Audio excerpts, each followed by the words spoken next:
Councilman Blumetti. Here. Councilman Hertzberg. Here. Deputy Mayor Clark. Here. Councilwoman Quinn. Here. Mayor Chiarello. I'm here. Will everybody please join me as we salute our flag? I pledge Allegiance to the flag of the United States of America and to the republic for which it stands, one nation, under God, indivisible, with liberty and justice for all.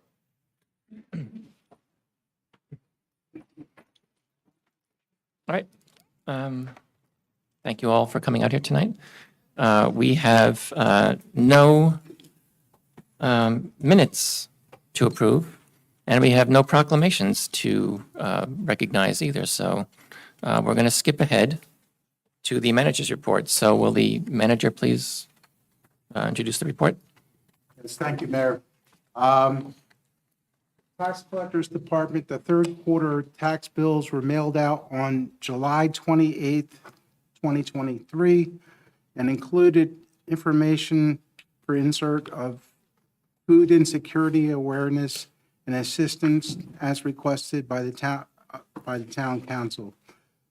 The passing of the resolution 9-4 on the agenda will extend the due date for the third quarter taxes.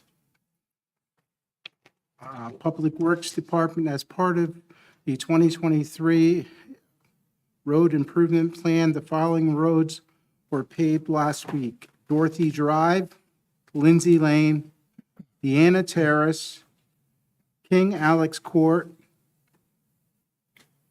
Frederick Place, Megan Terrace, Sunset Lake Road, Whispering Woods Lane, and Westbury Drive.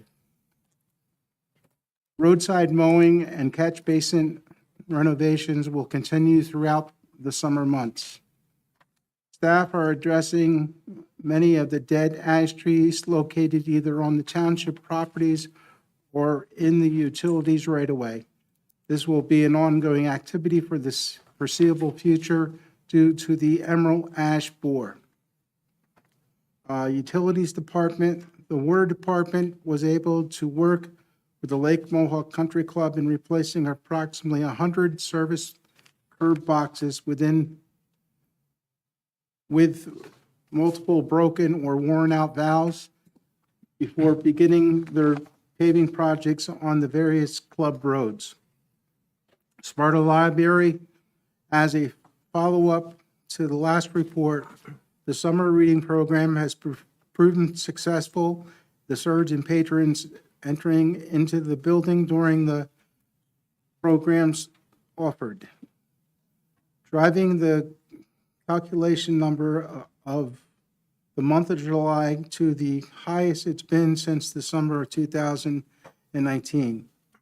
The list of programs and events can be found at www.spartalibrary.com. Parks and Recreation, with all the programs offered during the spring and summer, I've seen great increases in registration amounts, with the residents participating and enjoyed the activities within their hometown. This week is the last week of Camp Sacagawea. The staff did an excellent job with child registration almost full every week. The Kayak Club, led by Dave Smith, was at full capacity this summer, completing 4 trips, with 1 or more scheduled later this month. The adult basketball program has had a great season at the Ungerman Complex, led by Charlie Culver. A summer with cricket tournament was held on Sunday, July 21st, followed by a picnic afterwards and awards. There were 25 participants registered for the adult program and 22 registered for the youth program for 6 weeks of the summer clinic. The senior programs include pool fitness, late night swim, shuffleboard, trivia, keeping residents busy. We thank the Knights of Columbus for their successful picnic held on July 31st, as well as the Kiwanis Club for the upcoming picnic scheduled on August 29th. Recreation and senior staff are preparing for the upcoming season with a fall brochure covering events from September to the end of December. Beginning made available starting the week of August 14th, with registration for programs beginning on the 16th. The park staffs are doing a great job maintaining all the facilities, ensuring that the new White Lake fields stay in good condition, as well as preparing for all the fall events. Thank you, Mr. Mayor. That's all I have to report. Thank you, Manager Rome. May I have a motion to accept the manager's report as presented? So moved. Thank you. May I have a second? I'll second. Thank you. All those in favor say aye. Aye. Any opposed or abstain? All right, the manager's report is approved. I'm just wondering if the chief had anything to add to that. Oh, do you? Okay. Please, Yes, Chief. I'm sorry, I forgot that part of it, but No problem. Thank you, Mayor. Thank you, Council. Just an update from the Police Academy. The Police Department. This past week, we did hold our Sparta Junior Police Academy. It's an annual Junior Police Academy, and we had over 35 graduates this year. Approximately 15 police officers and 5 student volunteers engaged with the recruits over a 3-day academy. The days were packed with knowledgeable experience provided by our instructors, along with our law enforcement partners, such as the New Jersey State Police Teams Unit, the New Jersey State Police Aviation Unit, the New Jersey State Police Explosives Unit, and Polygraph Unit, the Necon Police Department Motorcycle Unit, Sussex County K-9 Unit, and the United States Air Force K-9 Unit. The recruits learn valuable information about the dangers of vaping from the Sussex County Center for Prevention. They come every year and help us out. They also learn CPR and AED instruction from our very own Sparta police officers. And additionally, they learn about how to investigate crime scenes, room clearing, investigating motor vehicle crashes, and the very important response from our Sparta First Aid Squad and our Sparta Volunteer Fire Department. The recruits also went through a series of physical circuit training, marching, and time obstacle courses, all followed by a graduation ceremony last Friday. And most importantly, these children were able to have a positive interaction with over 15 of our police officers in a 3-day period. We want to thank all the volunteers, sponsors, and our dedicated officers who made this possible. Sparta Seniors Knoll Heights Car Wash. Today, our Detective Bureau hosted a free car wash at Knoll Heights for the seniors who live in the community. This is the second year in a row our Detective Bureau was able to give back to the ones in our community who gave so much over the years. And additionally, this event provided an opportunity for youth who need community service hours with our department's Station House Adjustment Program.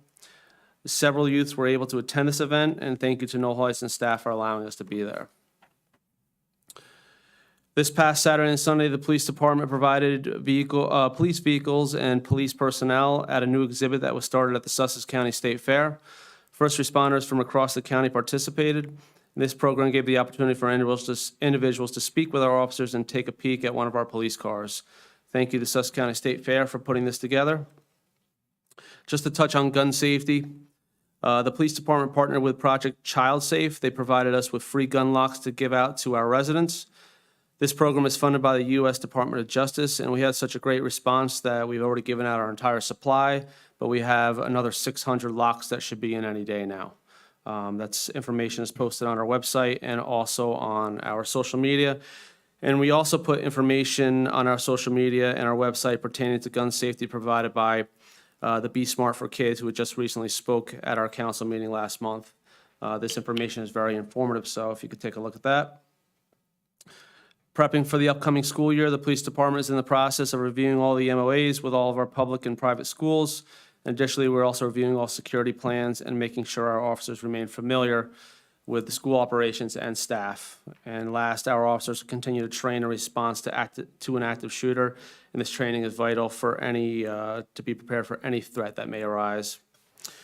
Last thing I have is in reference to crime reduction strategies. On July 31st, 2023, I had the privilege of representing Sussex County law enforcement in Trenton at a roundtable discussion with the Attorney General Matthew Placken, his team of representatives, and representatives from all 21 New Jersey counties, including also the New Jersey State Police, the Sheriff's Association, the FOP, NPBA, police unions. I was also joined by Sussex County Prosecutor Anne Marie Taggart, Sussex County Chief of Detectives Thomas McCormick, and Chief Stephen Van Newland from Newton Police Department. The discussion amongst all the law enforcement leaders was to strategize in efforts for crime reduction. And some of the specific points that I made with how our law enforcement in Sussex County keys in on crime reduction is communication amongst law enforcement agencies, mutual aid agreements, and shared services, multi-agency training, multi-jurisdictional grant applications, and most importantly, community outreach to our residents. It was an honor to be there and represent Sussex County law enforcement, and that concludes my report. Thank you. Thank you, Chief. At this time, I'd like to open up to the public for discussion of any items that are not on the agenda today. And please state your name and address, and if you can, please speak into the microphone, actually. My name is Marilyn Chapman. I live at 66 Hunters Lane. I'm pleased that you're taking another look at preserving what we cherish here.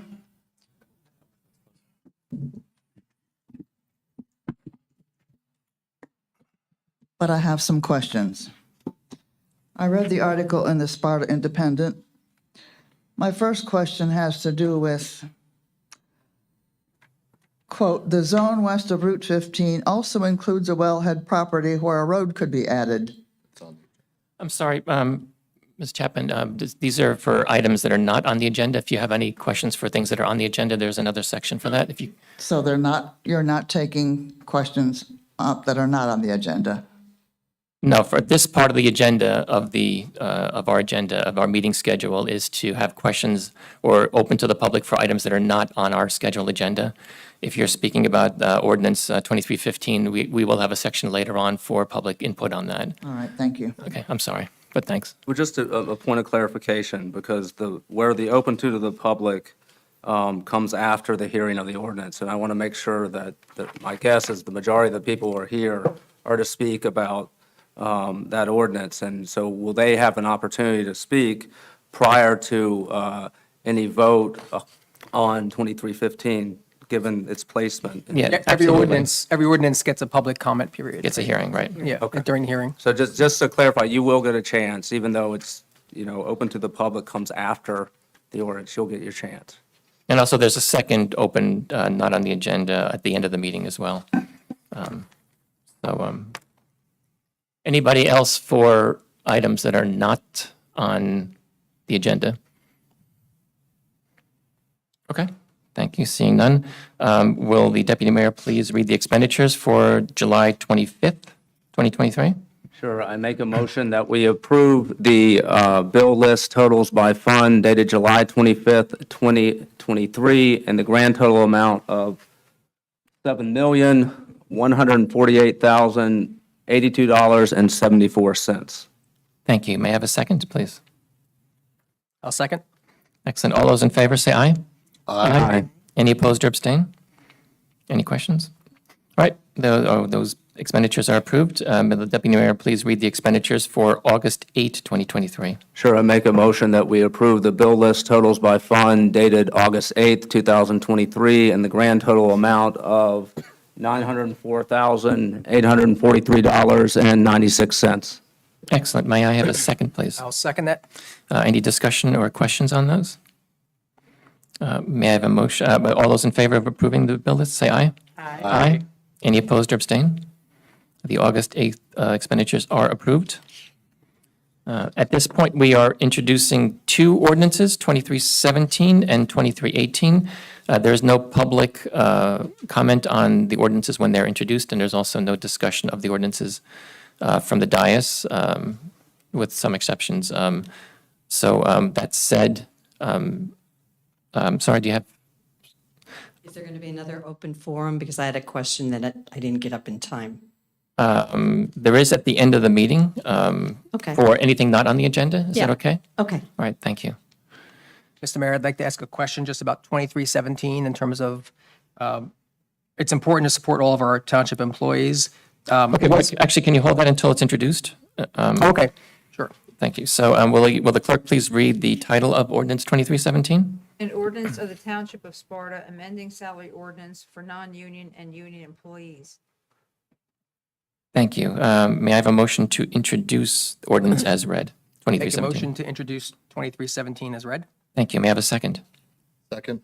Thank you. Is there any comments? Now would be a good time. Yes, I'd just like to please request between now and the hearing, if we could receive information on what's changing from the current schedule, the current salary ranges, to this proposed one.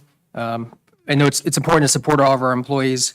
It just wasn't clear what we're being asked to approve, what the change is and what the impact is. So we could have either a red line or a copy of the old one so we can compare it before the hearing. Basically, the increase on this year's on this year's salary ordinance is 2.25%.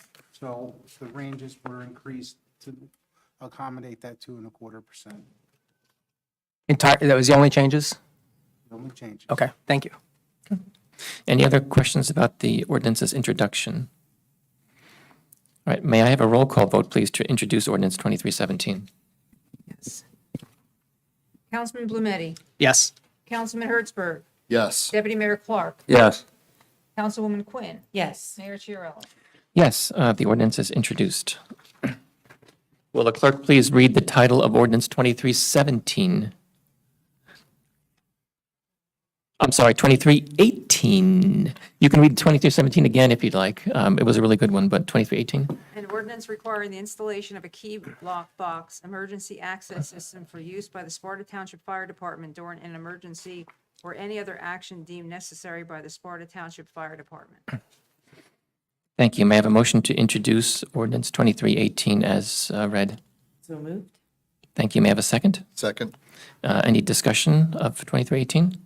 We just have for clarification to the public what the emergency lockbox is, That's a good idea. so they understand what it is. Sam, do Basically, you an wanna- emergency Knox box is a system that was implemented probably 30 to 40 years ago.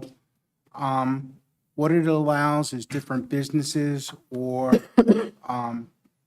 establishments where people aren't there 24/7 to give access for the fire department, should there be alarm in the building, that the fire department can get a key to enter the building without destroying the doors, destroying the windows, or anything like that, without a person there, not requiring a key holder of that building.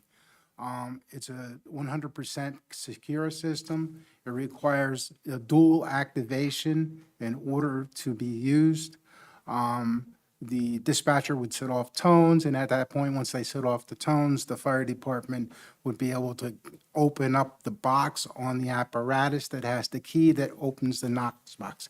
So it requires a couple of steps and a couple of people. So it's a very secure system, and it helps eliminate property damage that could happen should the fire department get there and there was no access and they had to start breaking down doors and windows. And this is a voluntary program. Yes, yes.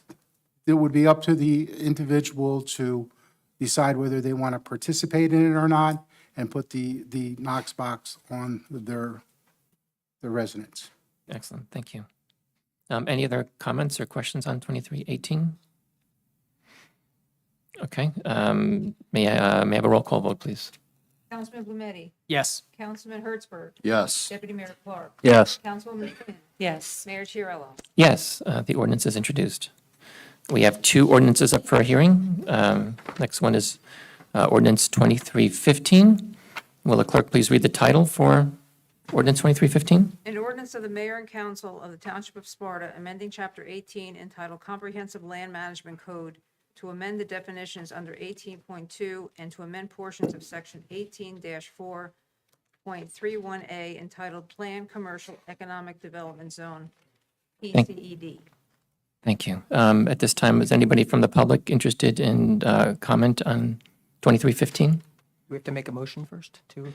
I think the motion comes after the public comment period. Introduce. Oh. Second. Okay, we can introduce it first and then have the public comment. All right, so may I have a motion to introduce ordinance 2315? I'm sorry, motion. Motion To adopt ordinance 2315, I'm So sorry. moved. May I have a second, please? I'll second. Excellent. And now we've opened for comment. Okay. Anyone from the public have any comments on ordinance 2315? Mr. Mayor, I wonder if we could take a survey from the public here about how many of you can hear what you're saying,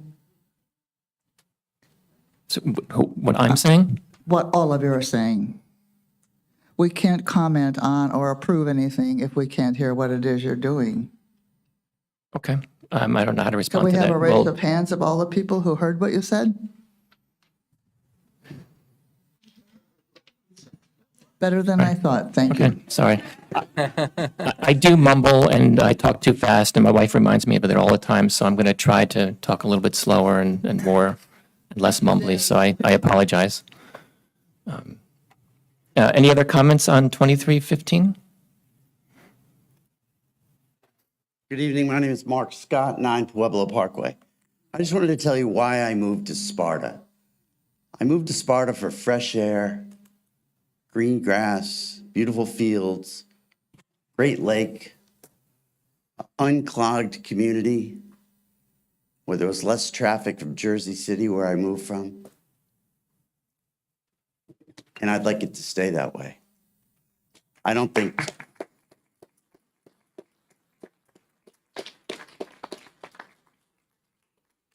Thank you. Thank you.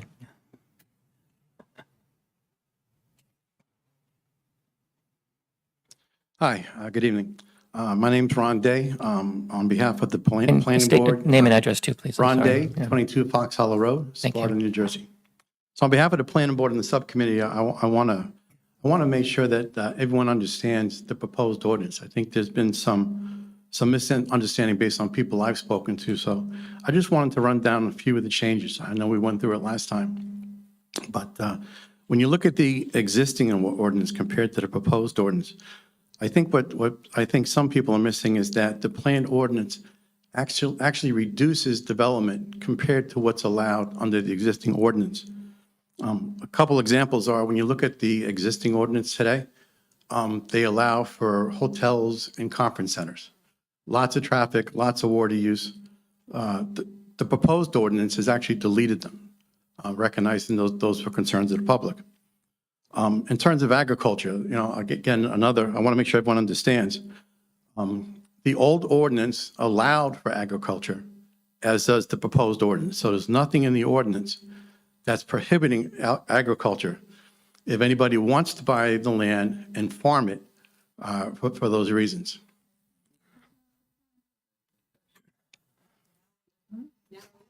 In terms of the building size, when you look at the proposed ordinance, the current ordinance allows for buildings up to 40,000 square feet. The proposed ordinance actually reduces it to 25,000 square feet, as well as it adds a secondary criteria related to the amount of wastewater that's generated on daily use by each of the new buildings. And that was done to add additional environmental protections that aren't there given the current ordinance.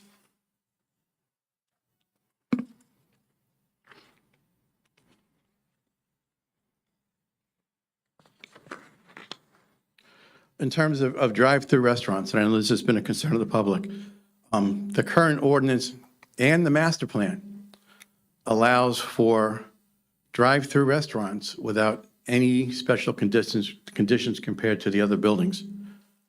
What we've done with the proposed ordinance is we've added a lot of, a couple, what I call significant changes to help reduce the amount of traffic that you could get. And again, this is something that's allowed by the master plan, so it's consistent with the master plan. But some of the things we've done is it's included a 12-car queuing from the point of ordering to the point of pickup.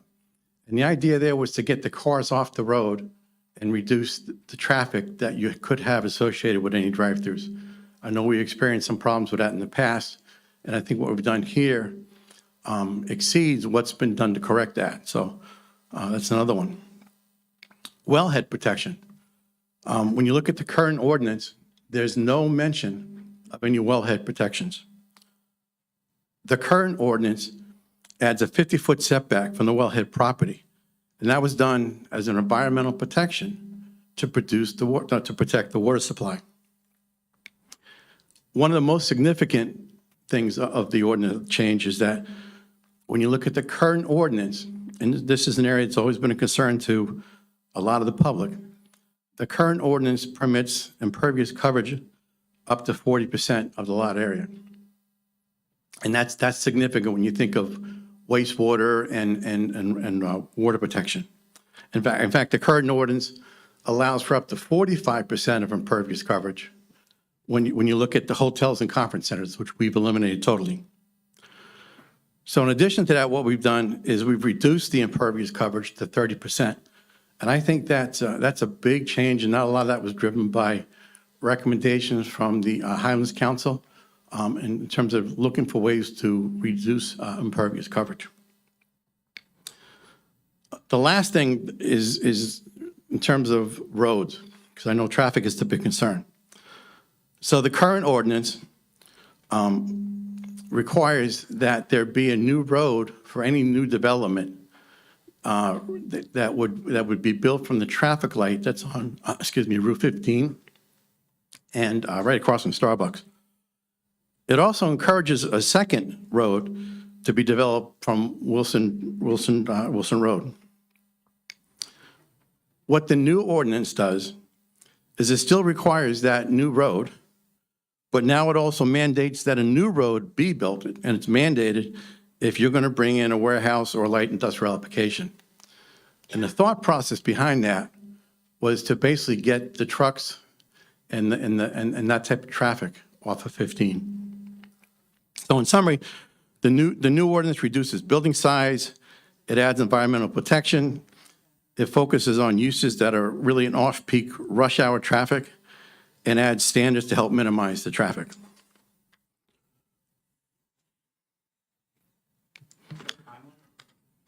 So I'm just going to go over one more thing, and then I'll yield the mic.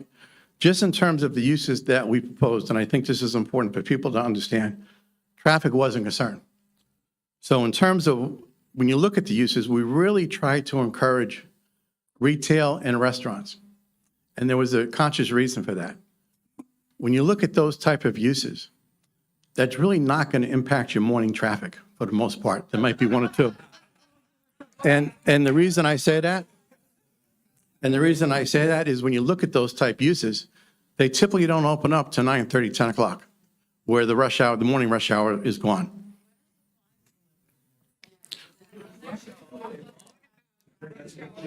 Silence. I'm sorry, can you please be more respectful? Hopefully, Excuse me, please be more respectful, thank you. hopefully it's going to have a minimal impact on the school bus traffic about 3 o'clock in the afternoon. And there's going to be traffic, there's going to be an impact to the evening commute. There's no development that's not going to impact it, but we've tried to find uses that would really maximize their impact on weekends, which is through restaurants and that type of stuff. And that's all I have. So if anyone has any questions, I'd be glad to answer, but that's all I have. Just two Thank you. questions. I think, am I right that you understand that your responsibility when drafting this ordinance was to be consistent with the master plan? Is that right? Yes. Okay. At any time, were you told while you were doing these considerations that you could come up with an ordinance that was inconsistent with the master plan?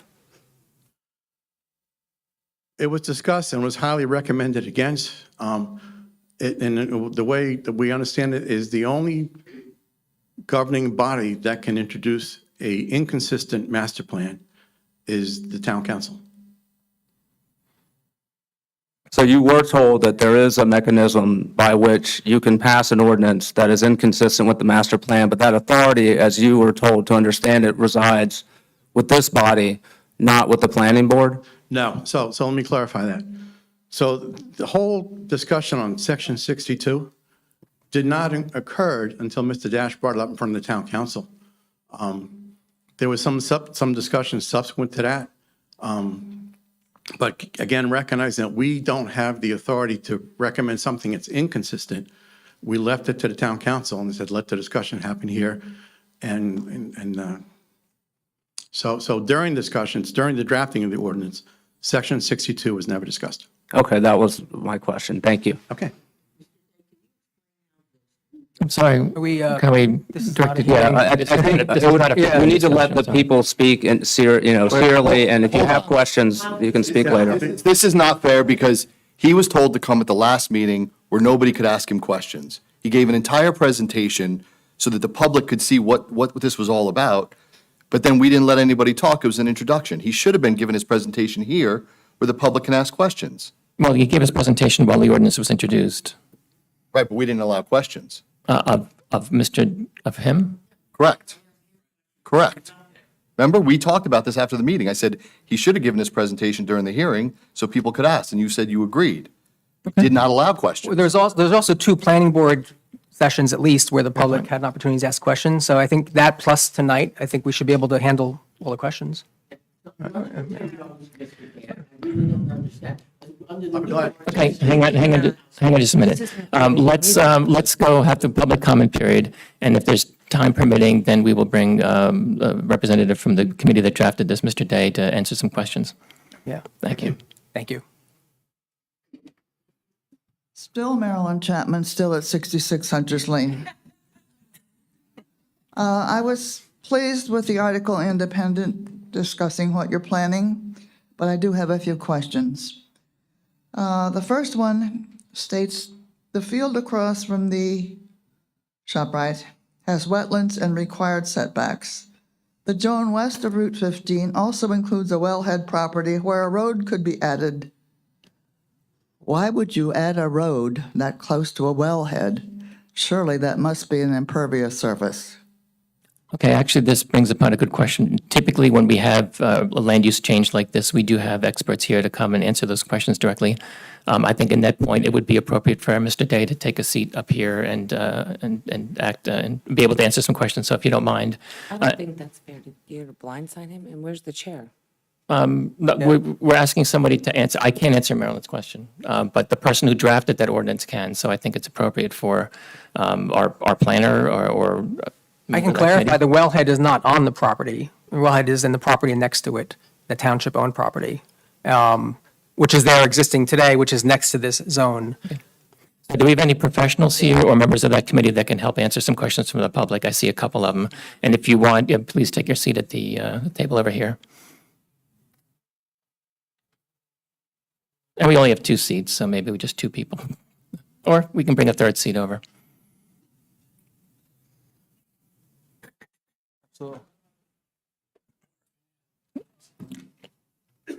And if you're asking questions, if you could speak into the microphone, that would be helpful because it's being recorded.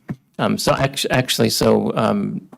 Chapman, was your question answered, or do you want us to restate it? Not to my satisfaction. And I'm puzzled. In the spirit of which you're carrying the flag for preservation here, why would you reduce the impervious coverage only to 30% from 40%?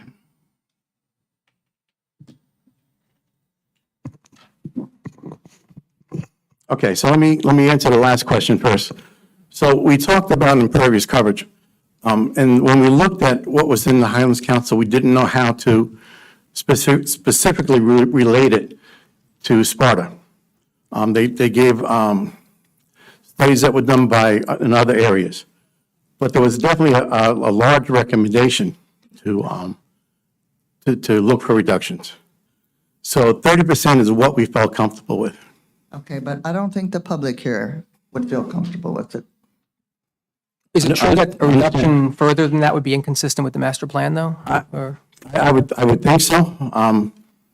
Again, this is new, it's a new area. When you look at the ordinances that are in town, to the other commercial, they're all still at 40%. That So, doesn't mean it's a good idea. so they had talked about in the studies, again, going down to 25%. That would But be a big again, improvement, but not again, enough. those were areas that weren't directly related to Sparta. So we said, let's start the ball rolling.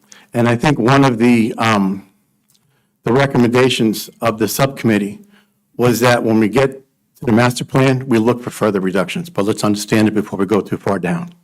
Who was on the subcommittee, please? Okay, so I meant to do it before, I apologize. Arnie Rakestat, Jeanette Burke, Bill Enright, myself, Ron Day, and we had Dave Simmons, Mr. Simmons, Mike Mistretta, and Catherine's here to represent Public Consultants. Welcome back, Catherine, and Tom Collins. Thank you. All of these were presented, I think at least two meetings at the planning board before we got here, looking for public comment, and didn't get any feedback at that point about impervious coverage. I apologize for that. Okay?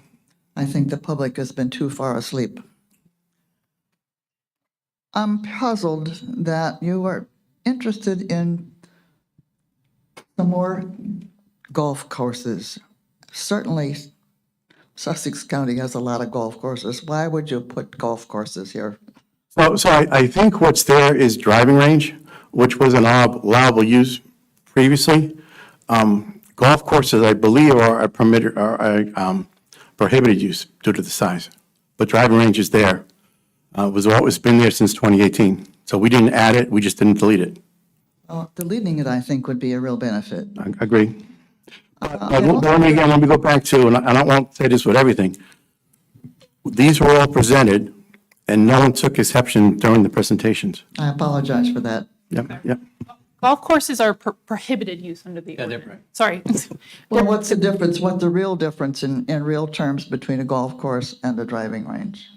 A golf course is quite intensive as far as size, as you just heard everyone around me, but also in materials and resources. So golf courses use a lot of water and such, and so they're prohibited use. Driving range is much smaller, much more contained, a lot less resource Still intensive. requiring a lot of water. Not necessarily. There's artificial turf in some driving ranges. Definitely not nearly as much as a golf course, full grass sodded golf course. All right, thank you. Your paragraph states that permitting retail pharmacies and 24-hour emergency care businesses would be permitted in the zone. But I think we object to more restaurants in this county. I don't know how everyone else here feels, but everyone I've heard talk about it says we don't need any more restaurants.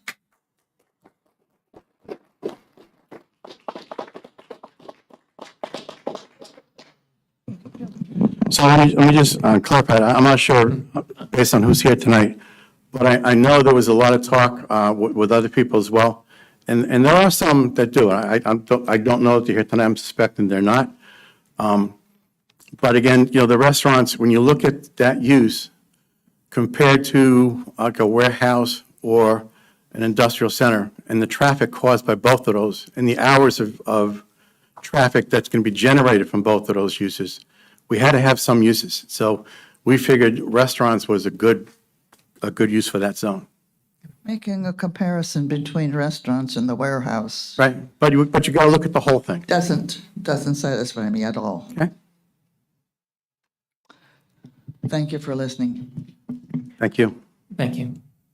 Again, please state your name and address. My name's Dr. Joseph Leota. I live at 37 Fiddler's Way. I have a practice down the street, 25 Main Street.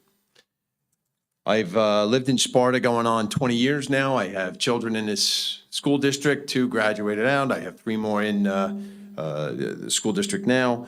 And we moved to Sparta to raise a family. And I grew up in the town of Wayne, and I watched Wayne just completely deteriorate when little buildings and this started to creep up. If you go there now, the field that I grew up on is now a Trader Joe's. The pond that I learned to fish on was in my backyard, was killed by a factory that was making cologne for Calvin Klein.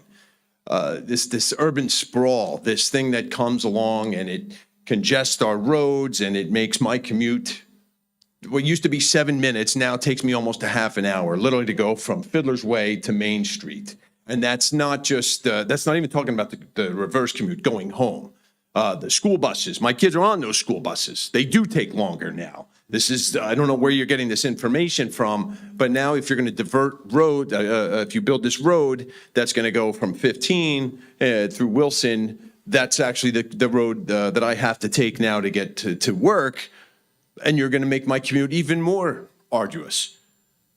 The big problem is just north of Sparta is Lafayette, where Route 15 is two lanes, and the houses that are abutting the properties abutting Route 15 are historical landmarks.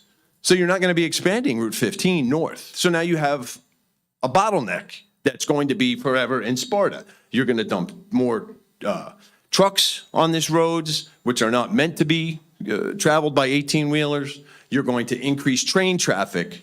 I don't know if you've ever sat behind that train on Route 15, but you're not getting anywhere. It's an absolute nightmare.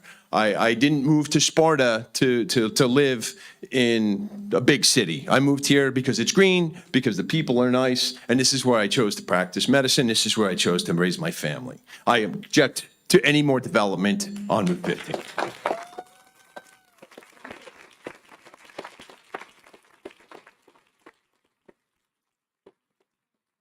So Doctor, if I could, again, I just want to go back to the whole way that this is coming about. So right now, today, there's an ordinance that's in place.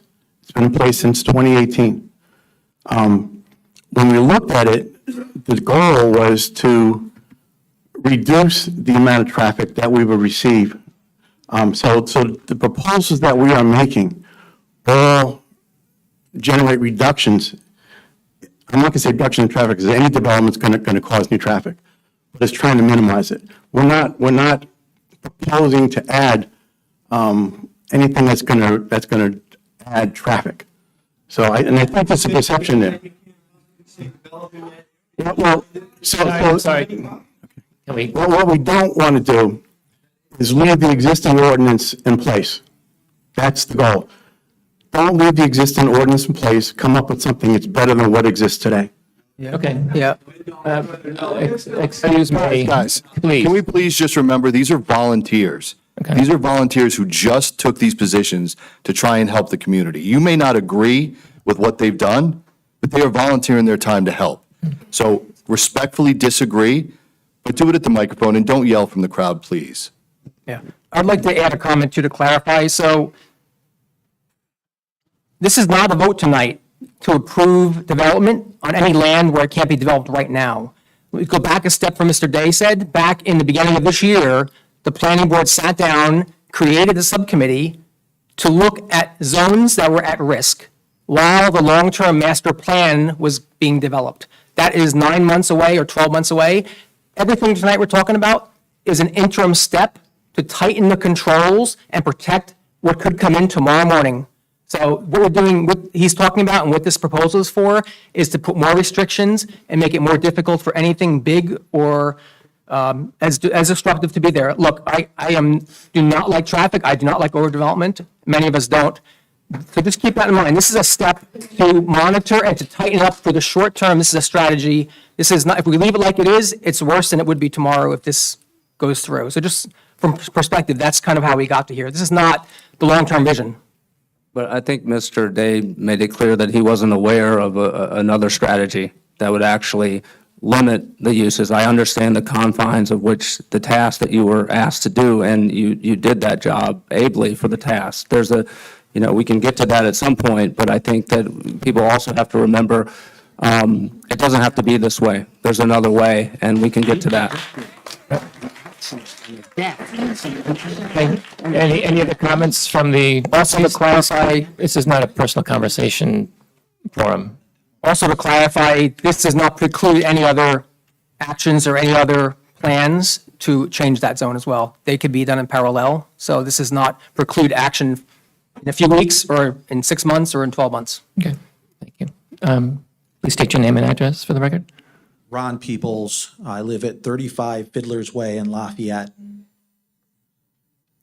Okay, so I just listened to it mention that there's interim steps with regard to changing this ordinance, and nothing's going to be voted on today with what goes on, down the road. I think people are concerned just in general about changing any ordinance, and that's the result of the concerns. Everyone has their perspective about the potential deception that happened prior with the warehouse and the change of ordinance there. All right? So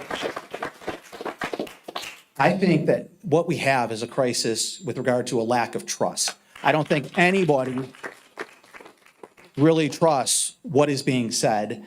No one can tell me that there's going to be equal or less traffic.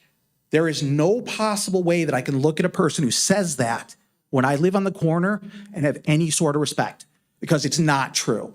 I've seen the traffic continue, and I think that Sparta can actually learn a lot from Lafayette.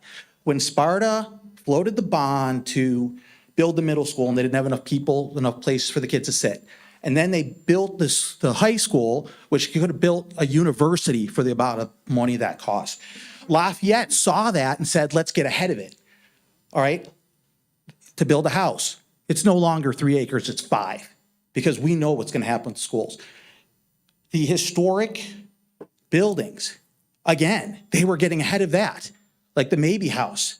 They're like, look, we need to have this historic, deemed historic, or Sparta's going to drive 2 lanes right through here. So let's avoid it right now and end it. All right. So there's a lot to be learned. But that said, also, I think the spirit of the area. All right. Do we want? I don't know what's going to go in retail. I'm thinking McDonald's. I'm thinking Taco Bell. I'm thinking that. I think it goes against the spirit of the area. So I think that we need to consider that. And the traffic is absolutely ridiculous. There is no possible way you can come out of Fiddler's Way or this beautiful new development that was built across on Father John's. But I see people taking chances with their lives every day. I tell my kids, you cannot possibly take a left onto 15 going north. All right? You do, your car is taken away because I want you to be alive. And I don't know how many, I'm sure you are aware of more accidents than I would be. But let me tell you, it is ridiculous. Anytime that someone can possibly say that there is going to be less traffic, that is the craziest thing I've ever heard. I'm sorry, I don't mean to be disrespectful. Sir, who said less traffic? If you can just clarify. The goal, this gentleman said, is to reduce the traffic, to reduce the traffic with the change in ordinance. Okay, from what it is now. Oh, so let me clarify what I said there. What I said is any development is going to increase traffic. Okay. Okay? So- But where the reduction comes in is when you look at the ordinance as it sits on the books today versus what we're proposing. The proposals we put in place should help to reduce traffic over the existing ordinance as it is today. So 2 potential developments, one that could happen today, as it exists today, and then one that could happen tomorrow. The one tomorrow has a better chance of less increase in traffic than if it happens as we're standing here tonight. Not that it's going to reduce traffic from yesterday. It's saying that a development that comes in will be It's smaller. relative. It's all relative, yeah. So I think, just the feeling that I'm getting is that nobody wants to change an ordinance because there's just a lack of trust. And I think just, I hear how it's going to be better. Maybe Sparta, Lafayette, Sussex County, maybe we don't want better. All right? Maybe we just want it the way it is. So I would just ask that we consider, not passing that because it's going to have negative impact, not just on Sparta, but also Lafayette. And it's completely changing. The area has been completely changed. So just take that into consideration. Thank you. You guys do understand this is more restrictive than what's on the books now, right? I hear what you're saying. But that's not what you just said, not to do it because it'll make it worse. Let me frame it a I'm little. saying, what I said was, you're saying it's going to be better. Then what's Because- currently on the books is what he said. And maybe we don't want better because there's a lack of trust. Okay. And so at that point, I understand what you're saying. I hear the word saying that you want to restrict it. But what I'm saying is, I don't feel comfortable because every time that there's been a change, it hasn't been a positive change from my perspective. So I am concerned. Every time, how far back are you going though? I've been here since 99. So every change since 99 you think's been negative? I'm saying everything that since the bridge was built to go over the railway, I was concerned then because I'm like, wait a second, they're opening this up so they can just throw this part of Sparta away and just bring in money. They're opening up the door. That was my perspective, right, wrong, or indifferent. Then at that point, the whole warehouse thing where I believe my perspective, and everyone's open to, You're welcome to it, entitled to absolutely. their opinion. I believe that there was deception there because I don't understand how, from what I've heard, and maybe I'm wrong, but there had to be conversations prior to it being brought to everybody in front of this group. There had to be, all right? And that was even, there were slip-ups from the attorney, from the other side, from Diamond. So at that point, if that's the case, there's just a breakdown of trust. So then they tried to, Sparta did a good job trying to put new people on the board. But the last thing is, that change is a positive change. That's a positive. But that said, we don't want the same. I don't feel comfortable with what I'm hearing. So that's it. And that's my opinion. When you talked about Lafayette. Yes. And all the things they did to reduce traffic, what about the apartment complex they're putting up? On Route 15. Yeah, on Route 15 instead of the one with the. Lafayette Village. Lafayette Village. Right. Yep, I understand. But Lafayette Village had a lot of traffic back in the day, and so did Shearing Plow. So at that point, compared to what it was when Shearing Plow was in its heydays, back in the day, Isn't that going to increase traffic? from today, it is not compared to what it was when Shearing Plow was fully up and Okay. running.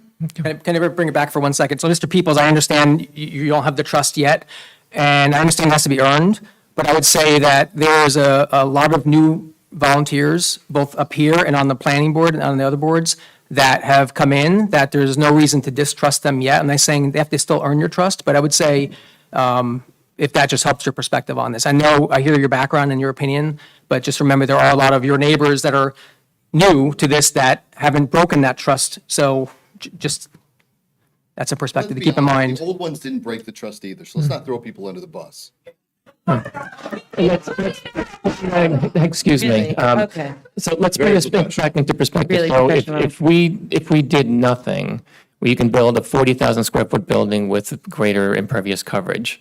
And if we do this ordinance, we can only build a 25,000 square foot building with less impervious coverage. And that's just oversimplifying it. But the point is that we're not going out and because this allows restaurants, that doesn't mean that we're shopping for restaurants, right?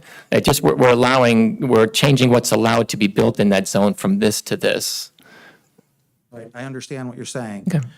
I just question whether there's been any conversations that I don't know about with any restaurants, like there was no conversations about the warehouse. So that's where I have just a concern of breakdown of Understand. trust. Thank you. All right, thank you. Thanks for your time. Mr. Peoples, also, I do want to also tell you that when you mention change and that not all change has been good and whatnot, the people that were on this planning board before the new people came on this board, they made some really significant changes. They locked down, they formed a subcommittee with members of this community that brought 8 different, maybe 9 different, I have to get my notes. I was on the subcommittee, a lot of us were. We locked down that community. We took away the threat of any large mega warehouses coming here ever again. We locked it down. We put restrictions on this land to make sure that there had to be certain documents that had to be submitted with every single application so that not only we, the boards, but also the community knew. The situation with large warehouse development is not specific to Sparta, unfortunately. And I'll tell you right now, and that's a fact. You can go out to the website, finally, the state of New Jersey finally got involved, and they started putting things in place as well. But once we realized it's a problem, we 100% took action. And I will also tell you that there was a lot of good things that came out of that. These are learning experiences. The state gave us information. We built that information into a correction in that ordinance. The same way that they're trying to now look at areas. Why? Because the warehouse came here.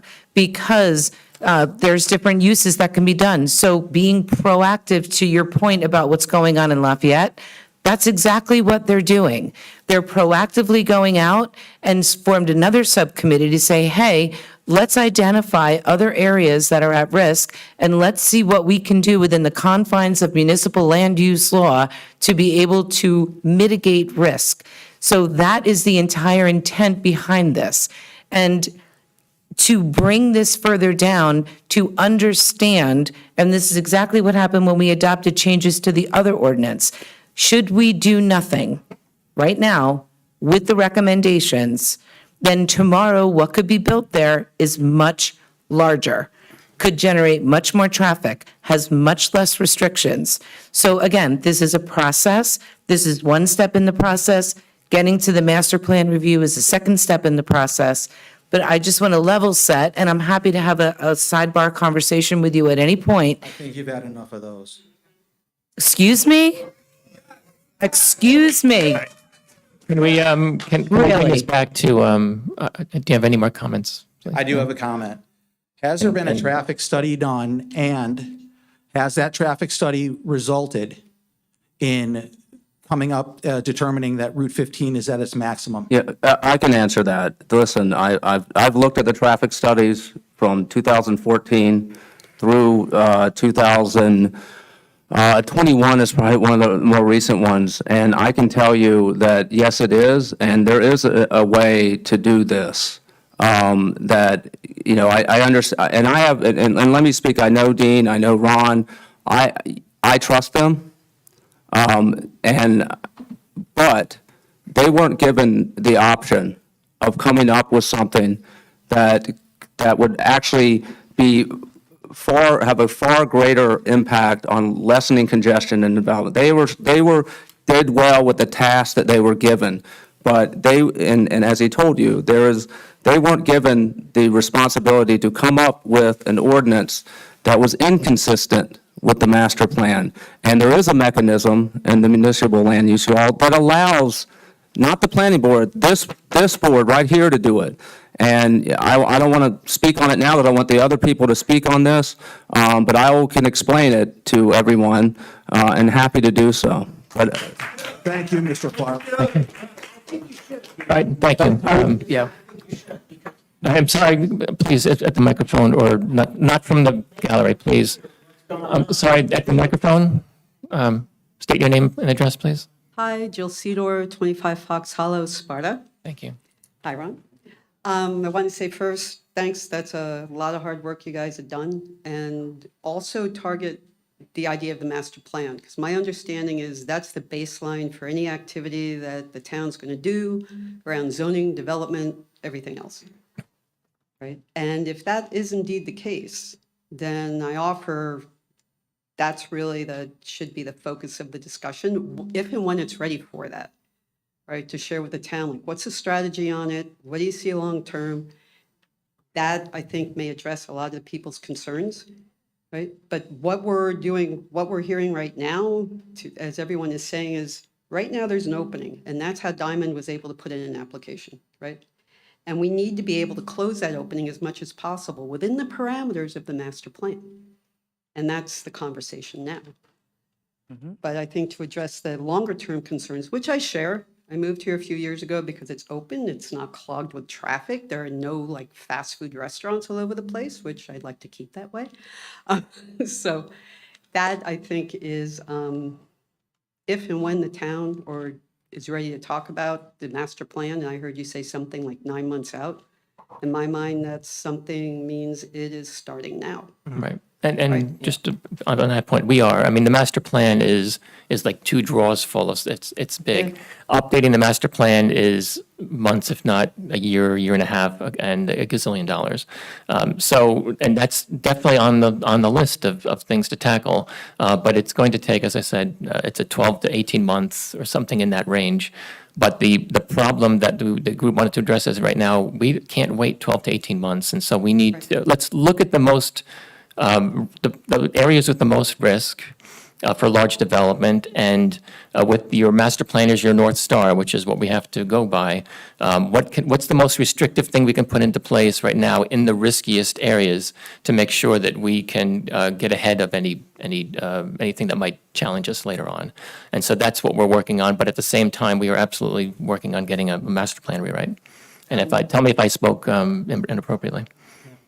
Thank you. And the master plan includes and welcomes and needs public input. So there'll be a team, a subcommittee, all that for a master plan. And again, as the mayor said, the product won't come out for a while, but that includes public input as that gets crafted. One other question while I have the mic. You had mentioned this is one property that's being looked at? Not Are there- property, It's zone. a zone. No. Zone. It's a very small zone, Wrong- actually. Wrong turn. That's okay. So is there another that is being looked at in the interim? And if so, can you let us know what that is, or not ready to share that? I think probably, Yes, so we're going to relook at the economic development zone. We're going to look at PDRM1 and PDRM2. All those are the commercial zones within Sparta. Okay, and if I wanted to figure out what that was, I can find that somewhere in the. Yes, if you go online to the town website, there's maps, there's a zoning map. Okay. And it will show you exactly where those zones are. It's all colorized, so it should be, should be fairly, easy to follow. Not totally easy, but fairly easy. Thank you. Thanks. thank you. Yeah, and just to clarify, I think that this is it's the planning board's view, and you can correct me if I'm wrong, this is the most restrictive you could come up with and being consistent with the master plan. There are more restrictive limitations on this zone, but the concern by the planning board, if you did that, you would be inconsistent with the master plan, and that was not the charge given to you, was to come up with uses to limit this so much that it would be inconsistent with the master plan, right? I would add too, it's not just that it wasn't the charge of the planning board of the subcommittee, it's not within their power, it's not within their jurisdiction. If they can't send back, the council should not approve, and it can't send back something inconsistent. It has to be consistent with the current master plan with all its weaknesses. So that's a governing body decision. Good evening, Anand Dash, 17 Ponderosa Trail, Sparta. I try to explain it in simple terms. So I think there's some confusion on behalf of the public, because on one hand, there's a lot of confusion, respectfully, because on one hand, they're hearing, and let me just say for the record, Ron Day, I know Ron, he's a good man. He has the best of intentions. Every member of the subcommittee planning board had the best of intentions. We're hearing two different stories here. We're hearing the planning board saying that we were given a task. The current ordinance is really, really bad for traffic. So why is everybody so upset? We're making it better. We're improving it. This is what the planning board is saying. We're improving it. And you're all sitting back there and saying, wait, where is the disconnect? We all showed up here because we think the traffic's going to get worse from this ordinance.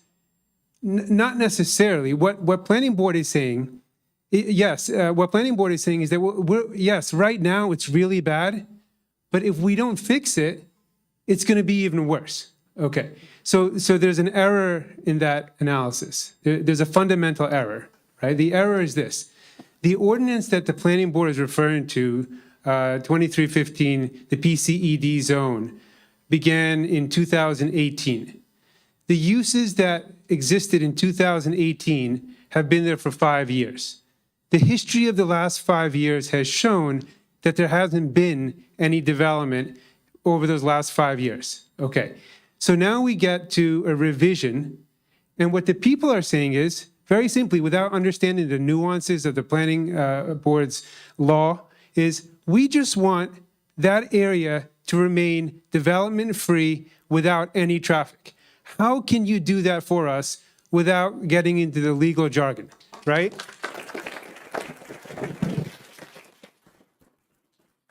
There's no question that since the warehouse application, the people of Sparta have spoken loudly. Now, there's always going to be, to Mr. Hertzberg's point, and perhaps Ms. Quinn, there's always going to be people who want some development. And fine, we can respect them and be courteous to those opinions, but the majority of Sparta wants no further development, no further traffic generation in that area. Okay, so we start from that very simple premise. The task to the planning board and to the governing body is simple. Please, we elected you to restrict further congestion that impacts our quality of life. How can you do that for us? Okay? How can you do that for us? And we're getting confused because planning board is saying, why are you criticizing us respectfully? Why are you critiquing us? We're actually on your side. We're helping you. But the fundamental error in that is that they did not explore, through no fault of their own, and I like Ron Peoples, good guy. There's not an element of distrust. There was for the warehouse, respectfully, okay? But it's not so much a distrust as there was a lack of information and knowledge, not so much on behalf of our volunteers, but by the professionals who advised them, okay? Respectfully, and not so much, I like Dave too. I've known Dave a long time, Dave Simmons, okay? Good guy, okay? But there is a mechanism that I stood up here on June 13th, and previously I stood up here on May 24th, and first said, what you're doing is good, it's better, but it's not good enough. It's not good enough for the people who have said, let's do what we are asking for. And there is a legal mechanism, okay, I won't bore you with the details, it's called Section 62, you may have heard of it, that the New Jersey legislator has said, you can, the master plan is not necessarily the holy grail of land use. The legislator, who speaks for all of us, has said, if you find yourselves in a situation that you find that your master plan is not serving your needs, and our needs are here to reduce the traffic, you may introduce an ordinance that is not entirely consistent with the master plan. Okay? And I will beg to defer. The planning board does have jurisdiction to introduce an ordinance that's not consistent with the master plan. There is no case law that stands for that proposition. So to make it very simple, and I don't want to get bogged down, the charge to this body here tonight is very simple. You were advised at least a month ago, if not 2 months ago, that there is a way to restrict development, period. Everything else is the fact that we're trying to improve it doesn't do justice to the people's request. So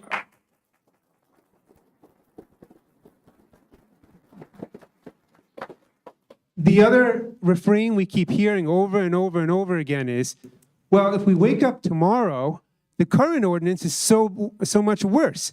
And we're fearful that tomorrow we wake up and somebody's going to come in under this old ordinance. Well, the last 5 years of our history have shown that that hasn't been the case. Okay? So what we're asking for is, there already has been delay. When respectfully, I, on behalf of many citizens, presented a viable alternative that's been adopted by our Supreme Court, by subsequent cases, by statutory authority, right? We rest on solid ground. The idea that we're offering something good when we can offer something better or excellent is not satisfactory.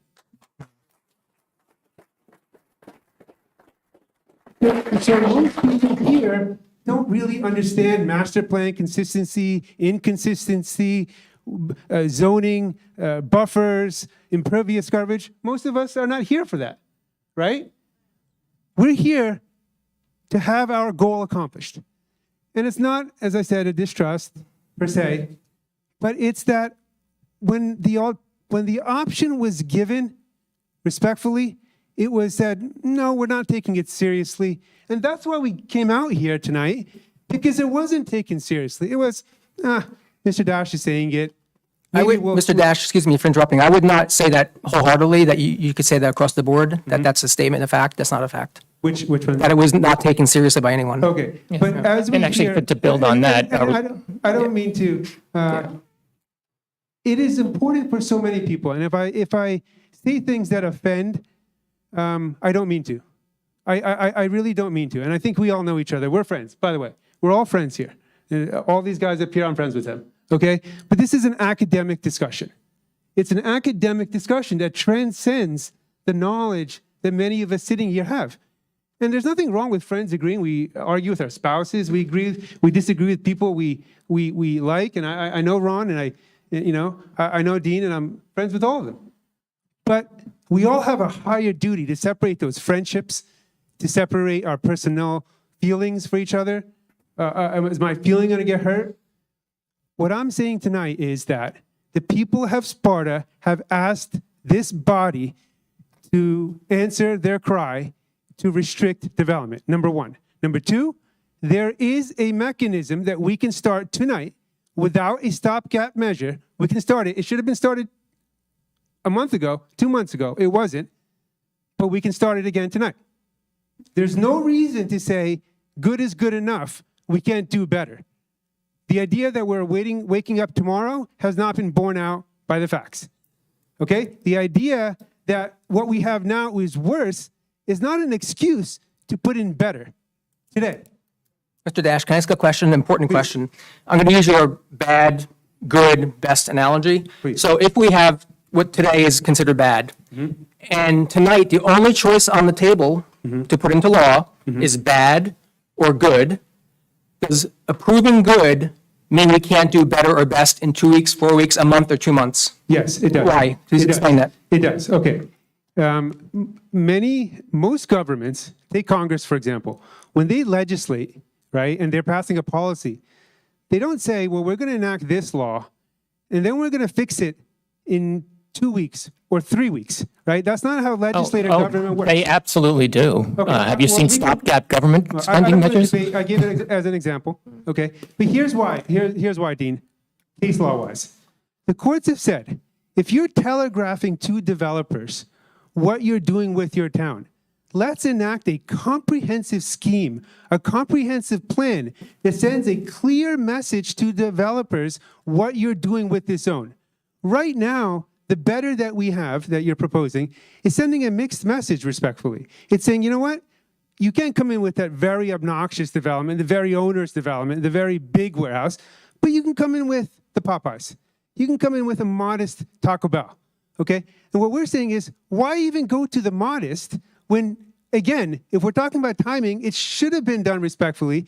And the marginal risk that we have in 2 weeks, or if we can start that tonight by way of an amendment that says the only uses that we're allowing in this zone is agriculture and open space, there is nothing prohibiting us tonight from starting that, notwithstanding the fact it should have been started 2 months ago.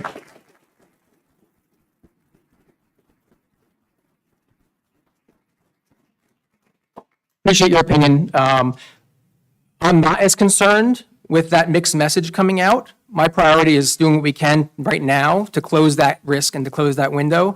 And I don't believe that it's against the law in 2 weeks, 4 weeks, 6 weeks to pass something much broader and much deeper. And that's not guaranteed it's going to happen. We both know that for a lot of reasons. Right. So there's a chance that nothing happens in September or October and that we're still in bad. So there's a trade-off here. I'm not so concerned about mixed messages. We can do what we need to do to protect this town. So if we need to pass something better in a few weeks. I'm not suggesting it's unlawful to do what you're saying by any means. Okay. But I'm saying, why are we even taking a chance when today and 2 months ago, we've had a better mechanism for restricting development completely, right? The fact of the matter is, as it's been borne out on the record, the planning board didn't have that option available. It's not through a fault that I'm criticizing. They didn't have that. It wasn't an option because we actually have a lot of similarity, Dean and I, and many of us. Dean is saying, and Dan is saying, and Neil, and respectfully, maybe the other members are, okay? But we have similarities. We're saying we don't want development in that area. The point of contention is planning board is saying, well, we have to do this now because we didn't have another option. Well, the reason they didn't have another option because they weren't given that option. But we're given that option tonight, and we're asking for that. We're telling you that it's legally sound, and the legal aspects, we don't need to get into, but it is legally sound. I don't think there's a good faith objection there. Oh, I object. You object on legal grounds? So, yeah, What's I can't object on legal grounds, but for you to state unequivocally that this is this is a solid fact. So I don't want I'm sorry. I mean, so what would? And I would say 2018 is ready tonight. That's one reason to do it tonight and then pursue other avenues tomorrow. I mean, Again, continue pursuing them. All right, well, look, I think I've made my point that the case law suggests that we can do excellent tonight, not just good enough, right? And there's no compelling reason. It's fine to object, but without a stated reason, we're not compelled that there is not a better reason. And the question is, has it been fully vetted? the opportunity, the mechanism that we're offering and that we have been offering, that's why people are here. We don't need to get into the nuances, right? We can do that. Those who understand the language can do it.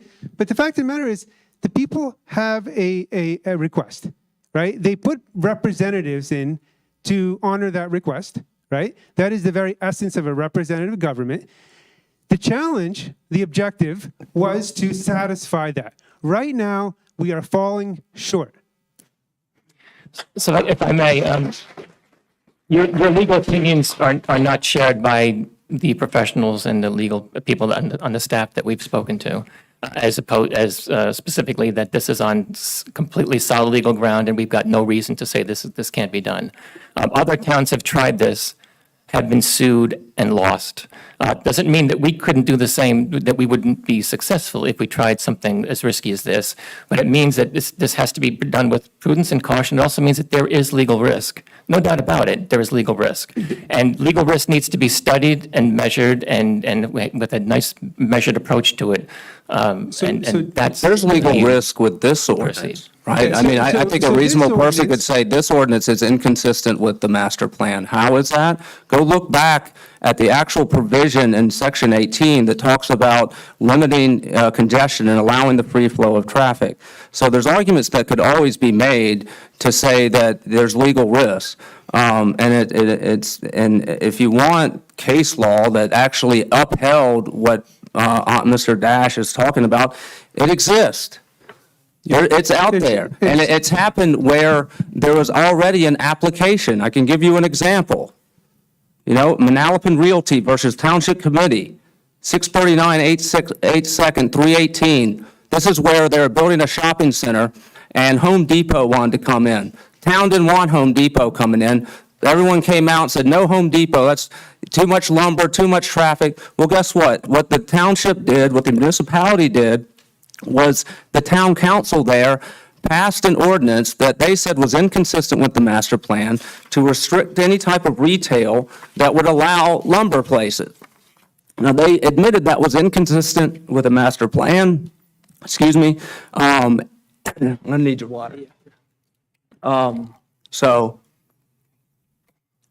it was inconsistent with the master plan, and they used section 62, what Anand is talking about. And all they needed to do, and the court upheld it, was to simply say, yes, it's inconsistent, and here's the reasons why we think it is in the best interest of the safety and health and welfare of our town to do it. And one of the things they cited was traffic congestion. So it's what we in the legal profession say, it's about almost on all fours to the issue that we're dealing with now. Yeah. And there's other cases, but you know, there's no point, you know, I don't want a legal Mr. Mayor, exegesis on I this. just want to respond to one point. Thank you. That was a great point. Mr. Mayor, I, as a citizen, I do take umbrage with the fact that I would place this town in any type of legal risk. We've studied this case. I'm going to cite to you a series of cases. Mawa Realty Associates versus the Township of Mawa. So before you proceed, did any of them take the development down to zero? Any of those There cases are- there about the site, to take it just down to parks There are no and, analogous cases, but okay, Mawa, proceed. but that's a non sequitur, right? Because that's not how legal precedent works, right?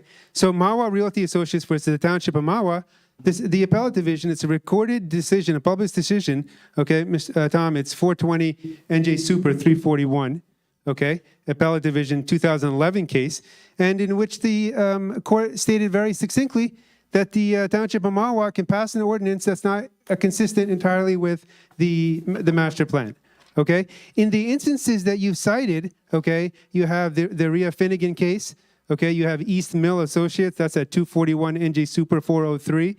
You have the Seminole case of Willoughby versus the Wolfson Group, 332 NJ Super 223. We've distinguished each of these facts and made sure that we are on all fours here, that any challenge by a developer, we would be able to sustain, right? And the distinction between the Rhea Finnegan case, which talks about spot zoning, is that case was enacted, or that case was, the legislation there was in response to a specific application, number one, right? And number two, it didn't have evidentiary reasons to support the inconsistency. The evidentiary reasons we have look no further than our own professionals, Mr. Simmons and Ms. Sarmad. Look at their 2018 and 2020 master plan reports. Have we read them? Go ahead. Yes. Yes, we have read We, them. Yes, we go ahead. have? Okay, Keep so going. if you read them, what did they say about the traffic? The traffic is not, so first of all, the master plan reviews also gave us an indication that we should be using the rail more because of traffic. Okay, So to that's get the trucks ED off zone. the That has roads. nothing to do with the PCED zone. Let's- You has asked nothing to if we do with looked the- at their The rail review. dependency referred to in the master plan, 2018 master plan reexamination report, which I have here. So do I. Referred to the, okay. Get to so your point, that it's almost referred- 8:30. That referred to the ED zone. We're talking about the PCED zone. Yes. Both Ms. Armad and who drafted the master plan reexamination said in 2018. No, I didn't do 2018. You didn't do 18? 2020. 2020. Okay, 2020 incorporates 2018. If you look at that, one of the goals states that the traffic is an issue in the Route 15 corridor and the negative impacts have not been addressed. In 2020, when it's revisited, which she wrote, said the traffic continues to be not to be addressed, the solution. Mr. Simmons, in his reports going back to 2014-15, says that the traffic on Route 15 back in 2015 is at capacity. Okay, at capacity. What do we do? What do we do after 2015? We add North Village. Now we've only exacerbated the traffic. Well, I'm speaking, right? So Decades what we're before doing is that. we're adding traffic. Decades okay? before that. And then we have further reports, okay, by the Sparta Township Police Department that says by day the traffic is worsening and we have risk to life and safety in traffic accidents. Okay, so this is our own police department, our own engineer who we all respect, and our planner. Okay, there is just no good legal, engineering, traffic, layperson. There is no reason not to do respectfully what the people are asking that is supported by law and by facts. Thank you. Well, I have a question for you.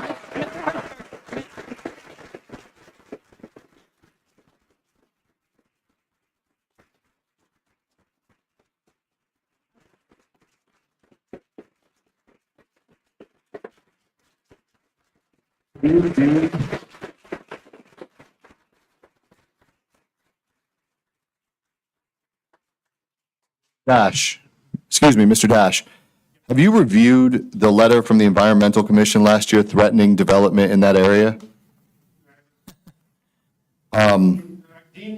Yeah, Councilman, please describe threaten again. I've heard this before. I don't, how do you mean Well, threaten? we'll have to get the letter so we can read it in public, I might but have it, but we can pull it up. I'm just quickly. saying there was discussion in the township after the letter was written that that would bring up potential lawsuits to the town if that land couldn't be sold because of that letter. Yeah. So if those lawsuits could be levied from just the sale, my concern is anything done now would be a potential lawsuit also. I have a different recollection of that. So the Environmental Commission received a letter from NJDEP, like the Planning Board and other boards, and it asked for a request. So yes, I encourage the Environmental Commission to respond to the DEP letter and share data based on facts, New Jersey Highlands Council, NJDEP data about the environmental sensitivity of that area. And it was sent back to NJDEP, and a copy went to the council and town manager. And if you're asking what happened after that, I recall clearly because I was suddenly and mysteriously called in by the leadership at that time to come down to meet Friday afternoon to, I guess, have it conveyed to me that that was not the best thing to do. And I said, well, the Environmental Commission is an advisory board, and that's totally in our jurisdiction. That's my recollection of what happened. It was not a threatening letter. I suggest you get that letter and review it. I can pull it up. I'll read it later.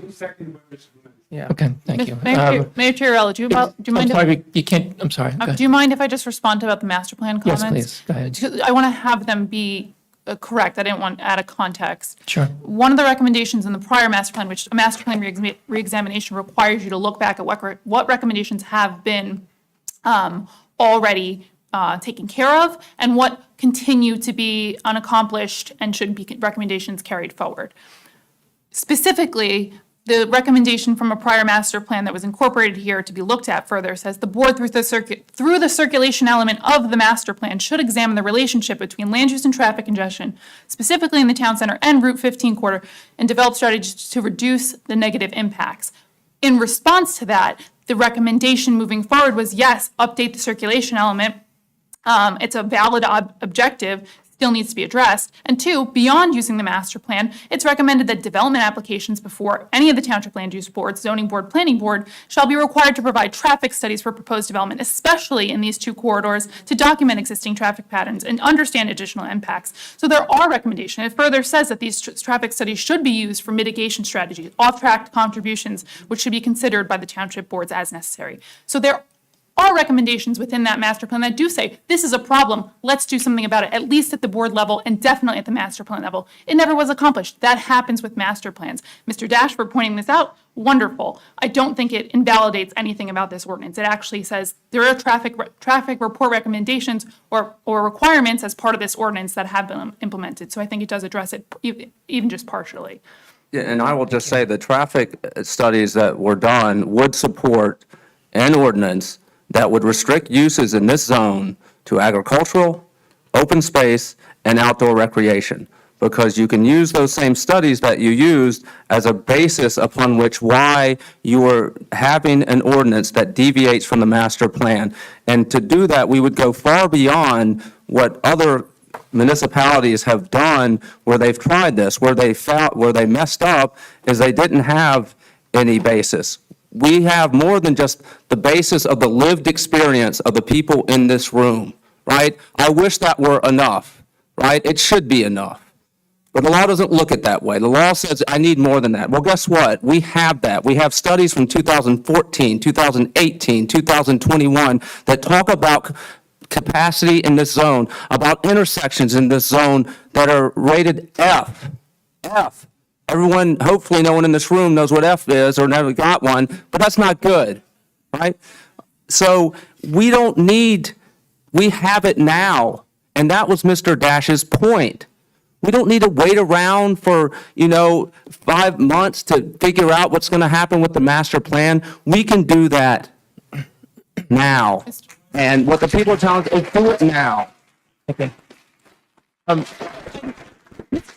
One point to make, and I just want to clarify, just to be careful about using open space, especially active open space. The IT, the Institute of Traffic Engineers, the multipliers for traffic for open space and recreation, 7 times office space. That's off the cuff here. That's an approximation. Quite larger than some uses that would be permitted in this zone. I just want to be careful that we understand traffic as what we understand it to uses that are don't include buildings, just include walkways and baseball fields and things like that. We have to be very careful that we're not just saying that that's going to be a reduction in traffic. Well, under our definition in the municipal code of open space is defined, you can have a building, but it must be incidental to the open space, and same with the parking. So it's not like you could have a gigantic parking and blow out and have, tons of vehicles there.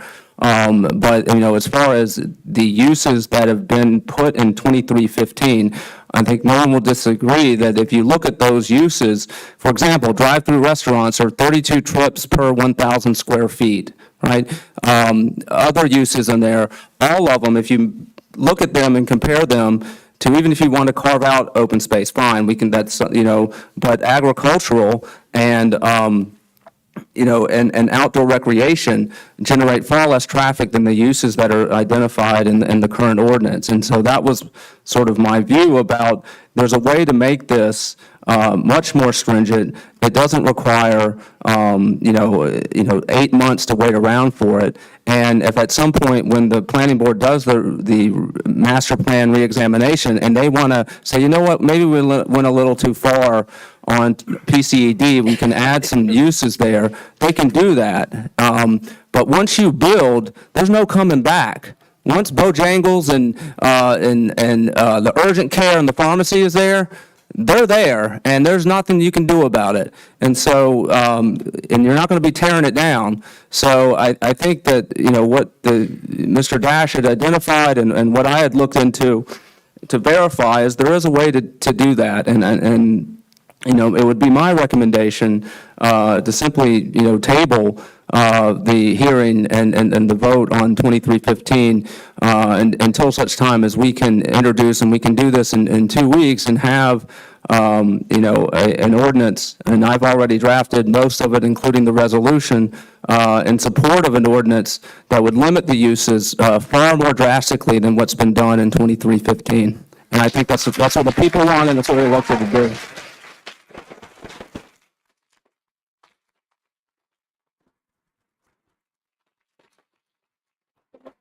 Let me just say, to Catherine's point, go to Station Park on a Saturday and tell me that's less traffic than an office.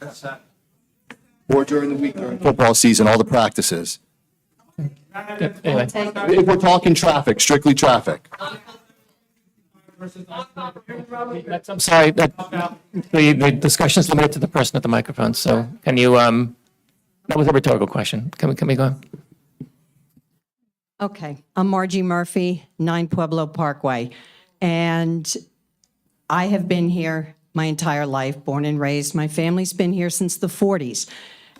All those years, up until probably the 70s, there was not even a fast food restaurant allowed. Burger King got built because of who built it, who owned the bowling alley. There was not one fast food restaurant. It was against all the ordinances. So I don't know what happened to that ordinance, and I don't know what was before 2015 or 18 when the other one was changed, and I appreciate all you do, because yes, this is all volunteer. But at the same time, what is wrong? With this zone we're talking about, is it approximately 50 acres? So to give or take, is it all owned by the Wilsons? 37, it's 37, I believe, and about half of it is buildable. Is it all or less. owned by the Wilson family? I won't comment on that. And it's, well, it's been flowers, it's been corn forever, and I wish it could stay that Well, way. it's also a taco place, and there are other commercial and resident and commercial structures on that, light industrial structures on that. I think there are 7 lots that are developed or something to that effect. Well, The zone itself is about 50 acres. The lot that I think that people are talking about is about 38 acres, of which about 19 or 20 of it is probably buildable. But the other Take out lots. fast food. We don't need fast food in Sparta. We don't need to be like any other town that's urbanized. Can we take out something? Why can't we have more green? Why can't we have more parks? Why can't we have more things for the children that are growing up here? We built a huge North Village, which much to my dismay. However, we don't need to have more stores. We are not meant to be urbanized. My family did not come here. My father helped develop Lake Mohawk, and we did not come here to have this over-industrialized. And I am very passionate about this because my family's been here a very long time. I grew up, my father built one of the first houses in Fox Hollow. I was born there almost, and we did not. Behind me were all cornfields. There was no Sussex Mills. That was cornfields. Okay, yeah, you got to have some progress. But now we needed more. We had to make the schools bigger. Did we benefit as taxpayers? Not really. The ratables did not, by anything in North Village, did the ratables help us whatsoever. I wish that we could take this, the planning for this ordinance, yes, it does need to be changed. So Can we? if I could. Yes. I just wanted to clarify again. So when you talk drive-through restaurants, they've been in the ordinance, they've been allowed since 2016. So if you look at the ordinance, that's what's there. Well, it shouldn't have been there. So again, it's a question of consistency, because the master plan specifically calls out drive-through restaurants in those words for this zone. Take them out. So it's a question of consistency now. Can we take them out altogether? Why not? You can't and be consistent. Why So not it's- to be consistent with your Because, changing it? because the master plan says it permits drive-through restaurants. So I It's can't. a master plan, but you can't just do an ordinance that's not consistent with it. No, that you can. Let's be very clear here. Can you draft an ordinance that's inconsistent with the master plan? Yes, you can. All right? Superior Court has said it. The Supreme Court of New Jersey has said it. So let's make sure Are there other steps that you have to do? Yes, Then there let's- are. Okay, let's do them. Yeah. Thank you very much for your time. But this is not, Sparta is not meant to be like Wayne, like all the other towns that are down south, that why people moved up here, for green, for peace, for open space. Let's keep it, please, I beg you.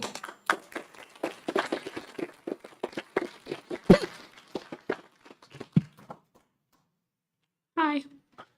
I have a quick question. Can you state your name and I'm address? Beth Broderick, North Shore. I have a traffic study question. I think the last one was done in like 2011. No, sorry, 2021. Diamond, or a developer that we're not naming tonight, did one during COVID when traffic was significantly reduced all over due to COVID restrictions. And I believe the town sponsored a traffic study on Good Friday, or a Good Friday. Which, again, I just want to double check. Town sponsoring a traffic study? I think so, like, I think the town may have done one on a Good Friday, so either way, it was when traffic would have been reduced. What's the plan for one in 2023 when traffic is noticeably increased since 2021 on Route 15? And how is that going to factor in to ordinances and development and stuff like that? If you're stating that we regularly do traffic studies, I'm not aware of any schedule. Are we doing another one is what I'm asking, specific to that area? I can't answer that question if we have any 2021 is a long time planned. ago.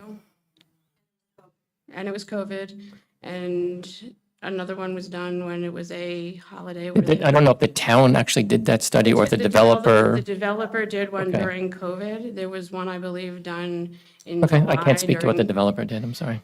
I mean, Beth, I think that, What I'm getting at is, are we doing one now? I think it would, that's something that you, if the planning board is doing a reexamination of the master plan, it would seem to me to make sense, like you said, if traffic congestion is a concern, then, and if we're going to look at the zones, maybe we should consider what zones generate more traffic, where are the problem areas? And so I think a new traffic study, so to speak, is probably called for, but that's their call. They'll, and I encourage you to go to a planning board meeting while they're doing that and tell them, hey, whatever you're doing, do a traffic study. And I know you're Mrs. Traffic. We've had those conversations, and you wear that mantle very proudly, as you should. Which would be a month without a traffic. Yeah, but just to be clear, for what I'm suggesting we do tonight, we don't need a new traffic study. We've got them. They're sitting here, right here, and they all say, and they all support an ordinance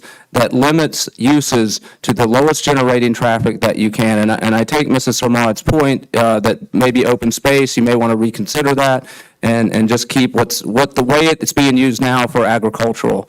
But there is a way. We don't need to do a new traffic study to do it. We have enough that would show that we have a rational basis upon which to draft an ordinance and have an ordinance that's inconsistent with the master plan. Okay, my other question is, there are small businesses outside of North Village and ShopRite and that other hot mess that's right there. Have you guys looked at the impact of building on what used to be Sanford Farms on the small businesses along 15, like Bagel Station and Specialty Surgery Center, and the other doctor's offices along there leading up to that area, and also Anderson Farms, who have been around for quite a while? So I think, it's great that, we're looking at. Have we looked at those, feel like the the impact in because those areas? everyone's saying, well, gee, That would be we a need planning to board activity. increase- We need ratables, we need this, we have to develop, we have to look at expanding Sparta, but I don't think it should be done at the expense of the other businesses in that area. If you look at what Anderson Farms did during COVID and during lockdown, where they were delivering food to people because they were afraid to go out, I think we have to look at businesses that have been around a while and businesses that do a lot for Sparta and make Sparta what it is in terms of a small town with small businesses. I don't think we should be putting a Taco Bell or a McDonald's in at the expense of the small businesses that make Sparta what it is. Thank you.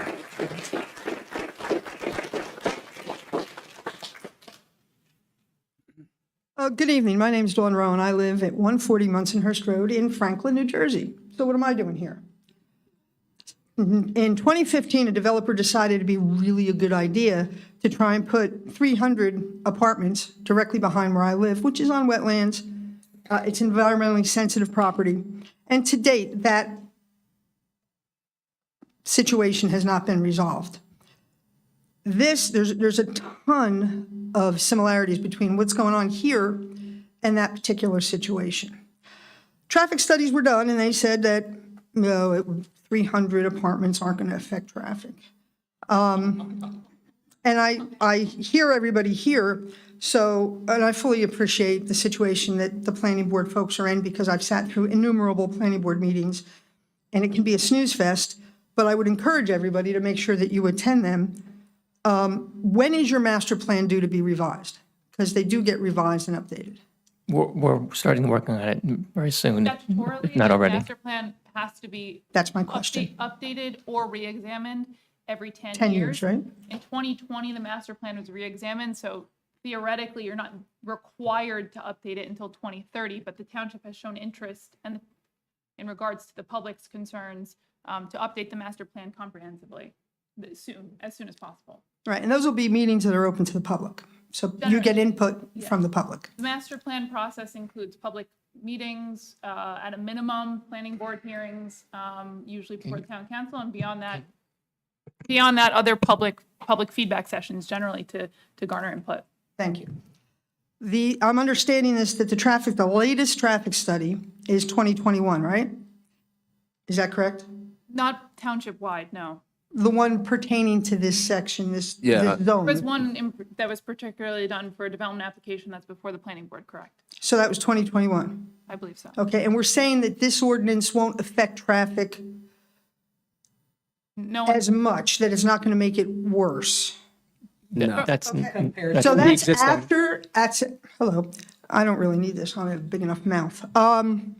So that's after North Village went in, when traffic became heinous over in that section, right? So you're gonna tell people here that, oh, your house is flooding and you're 20 feet underwater, but we're gonna fix this, so now you're only 15 feet underwater, but you're still underwater. Because you can't travel up and down Route 15. I'm sorry, guys, I go into Lafayette several times a week, and at 9 o'clock in the morning, I have to take all the back roads that I know about. And unfortunately, thanks to waves and a lot of other things, a lot of other people now know those roads. I've lived here my entire life. So for you folks that think it's bad now, go back to when there were cows on that stretch of property, and the worst you had to worry about is when he was moving them from side to side. So traffic is awful right now. And I'm not saying that your ordinance isn't going to make things better. As my Irish ancestors would say, there's, good, great, and brilliant. You might be in the good zone, but you're not brilliant. You need a traffic study, and you need one, and you need to show the difference between maybe 2011, where that young lady was talking about, through to 2023. Because it's really not fair to the people that move here that want what I grew up with, and now you're going to make it so that these developers who have big pockets and really know their way around the law, respectfully to all the lawyers in the room, that will just drag you for years. Because I'm watching it in Franklin, outmaneuvered, outgunned, and we are probably going to wind up paying for it. Your master plan, you definitely need to take care of that. But, and I lived in Sparta for a whole bunch of years. I graduated from a high school here, and I would hate to see Sparta become anything like it is down below. I hated to see it look like Jefferson along Route 15, because, who wants to do that? If you wanted to go shopping, you used to have to go to Rockaway Town Square, because we really didn't have much up here. Or Willowbrook. Correct. You had Rockaway sales, God bless them. So your population is different now, your traffic is different now, and I came here really to speak about the traffic. Y'all didn't really care too much about North Village because you were kind of pushing that towards Lafayette. Why am I here? Because I live in Franklin. Because I live in the county, and what you do with this stretch of highway affects Andover, Lafayette, wants to go from this little section of this county, wants to get anywhere, it's Route 15 or bust. And we already have enough fatal accidents because of the traffic that's been going on. And we are now back to pre-COVID traffic conditions with post-COVID road rage.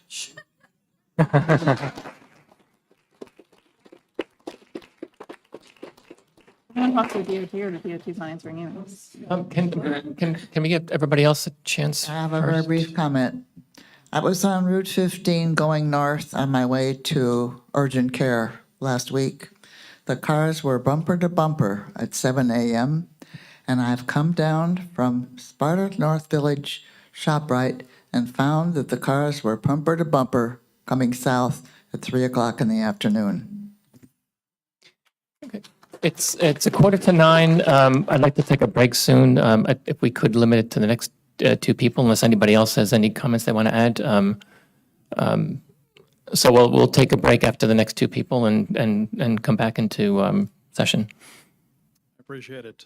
This is Frank McGovern. I represent the Wilson family as well as their holding company, Awesome Acres, which owns most of the area within this zone that's in question. So obviously, the Wilson family has a vested interest in what's happening tonight and in the changes that are being proposed for your consideration and possibly adoption for this evening. The property that the Wilsons own consists of about 37.03 acres. Of that, there are 3 lots, and one of them is about 32.06 acres. And the reason that's important to note is because there's one substantial restriction that is contained in the proposed ordinance that would require a 300-foot buffer zone in the rear of that particular lot, which obviously is a huge constraint and restriction on that property in addition to the other buffers that would apply. So that's one restriction that wasn't noted tonight in the review. Just wanted to point that out. The Wilsons, as you may be aware, are rooted in this county, and especially in Sparta Township. Bill Wilson, who passed away, was a major contributor in terms of development and investment in the town, worked on many of your roads, did a lot of your sewer lines and water lines over decades, him and his company and his family. They're now third generation. We've got Dan Wilson here, son of Bill Wilson, and we have Eric Wilson as well, who's here, the son of Dan Wilson. All of this whole family has a huge investment, like I said, in the community itself. And I myself am rooted in, I'm born and raised here as well. So now what we have is in 2018, a major revision is done to the code at that time with respect to this zone. And at that time, late in the process, but it happened during the process, the Wilsons were invited to participate in the discussions with the planning board with regard to the regulations that eventually became part of the code. That was an important part of the process, especially when the bulk of the zone, if not all, is the Wilson property. That didn't happen this time. This time, the planning board went through their process. I understand that they're public meetings, but unfortunately, the Wilsons were not aware that this was happening. And then, of course, it became broadcast and very public after the ordinance was introduced to you in the end of June. And it wasn't until very recent that the Wilsons were aware that this was coming up for final adoption tonight. I filed a notice of protest, which you may be aware of, with the clerk under the applicable statute provisions.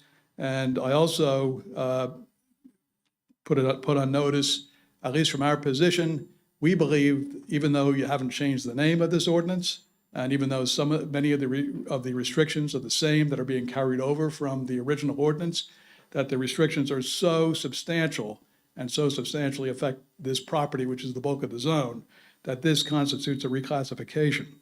And then under that particular requirement, written notice was required to be sent to the property owners that were affected within the zone. No written notice was given to the Wilsons.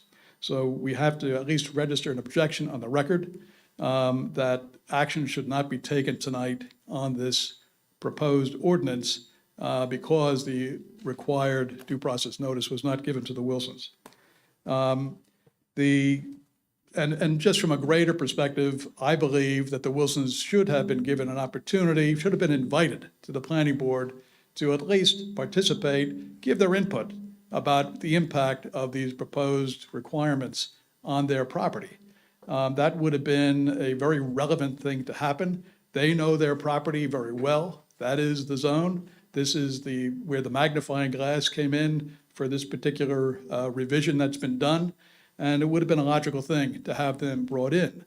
And I would ask that the council, if anything, refer this back to the planning board and ask them to invite the Wilsons to come in, participate, bring in professionals. They haven't even had a chance to consult with planning and engineering professionals to see, what is the actual impact of these proposed restrictions, and so that they can at least be able to contribute that information and maybe remold the requirements into something that's more sensible.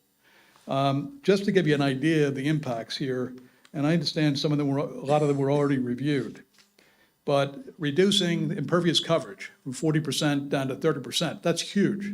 That's a gigantic reduction. I hear people in the audience here asking for further reduction. Why only 30%? I don't think that, since it's not their property, I don't think they have a concept of just the impact that has on this property and the value of the property and my client's rights in the property. It's very substantial, and it multiplies out. When you say 40 to 30, that doesn't mean it's going to translate out that way. It could translate out to a bigger impact based on how the contours of the property and their characteristics. I already talked about the 300-foot buffer, the reduction of square footage of a building from 40,000 to 25,000 square feet. Huge. That's a gigantic thing. There's just the access road to be able to get into the property in the existing ordinance as an incentive. There's a provision in there that allows for a credit, 1.5 times that access road in order as additional impervious coverage. Now it's down to 1-on-1, and that's another reduction. There's an incentive in the existing ordinance that allows for planned commercial development to be able to at least consider the idea of parking under the building, and they give additional incentive for additional impervious coverage, which would allow obviously less area to be used for parking in the general footprint of things, but also give encouragement to be able to put in underbuilding parking. Now that's completely done away with. There's no underbuilding or underground parking permitted. I don't understand why that makes sense from a planning perspective. There perhaps is a reason that can be given. I'm not able to formulate it in my own mind. These restrictions are very severe, obviously, from the Wilson family point of view. And of course, I'm hearing tonight a general tone from the people who are present about wanting to convert this very valuable piece of property along a very valuable strip of highway into agricultural and recreational and open space properties. And of course, you heard a lot of applause for that as well. Okay, well, from our point of view, that's called taking our property. I mean, if you're going to take it, then you have to put up the fair consideration. I mean, that's just the way it is. But I'm sorry, can you please let the person at the microphone have the floor? Thank you. No, you cannot. Please have the person at the microphone have the floor. If you want to get something, you can cut in line and make a comment, please. Thank you. so these are our major concerns. And I certainly I don't want to go out of length with a speech. Nobody wants to hear it, but I at least have to get these basic concerns in. And I would just ask, as a matter of courtesy, I'm not seeing that there's a rush. Nothing is happening with the property right now. There is no, I'm sorry, I'm talking. There is no reason to have to expedite this process. And I think a rational, slow approach going forward, especially knowing that the vested interest that this family has in this property, and obviously the importance of this property to the town, since it is the target of this ordinance. Obviously, this is important to you. that I just think it's important that another shot be taken by the planning board to invite the Wilsons in, allow them to bring in some experienced professionals to sit down and put in their input, and then see if something better can be arrived at with regard to the property and all the impacts that you're worried about, like Route 15, environmental, and all the other things. And that's what I have to say. And I've got Eric Wilson would like to just say a few comments. Just a question, Mr. McGovern, is that your name? Yes, it is. I'm sorry. Have the Wilsons undergone an analysis of, I understand your point, which is this is effectively, even under what the planning board has proposed, this devalues the property of the Wilsons. That's your position, essentially. That's Is my it? position, but without being able yet to offer you an expert on that, obviously. Okay. So you haven't done the valuation yet, is that right? We haven't had time. Okay. And you don't have to answer this question right now, but just for your consideration.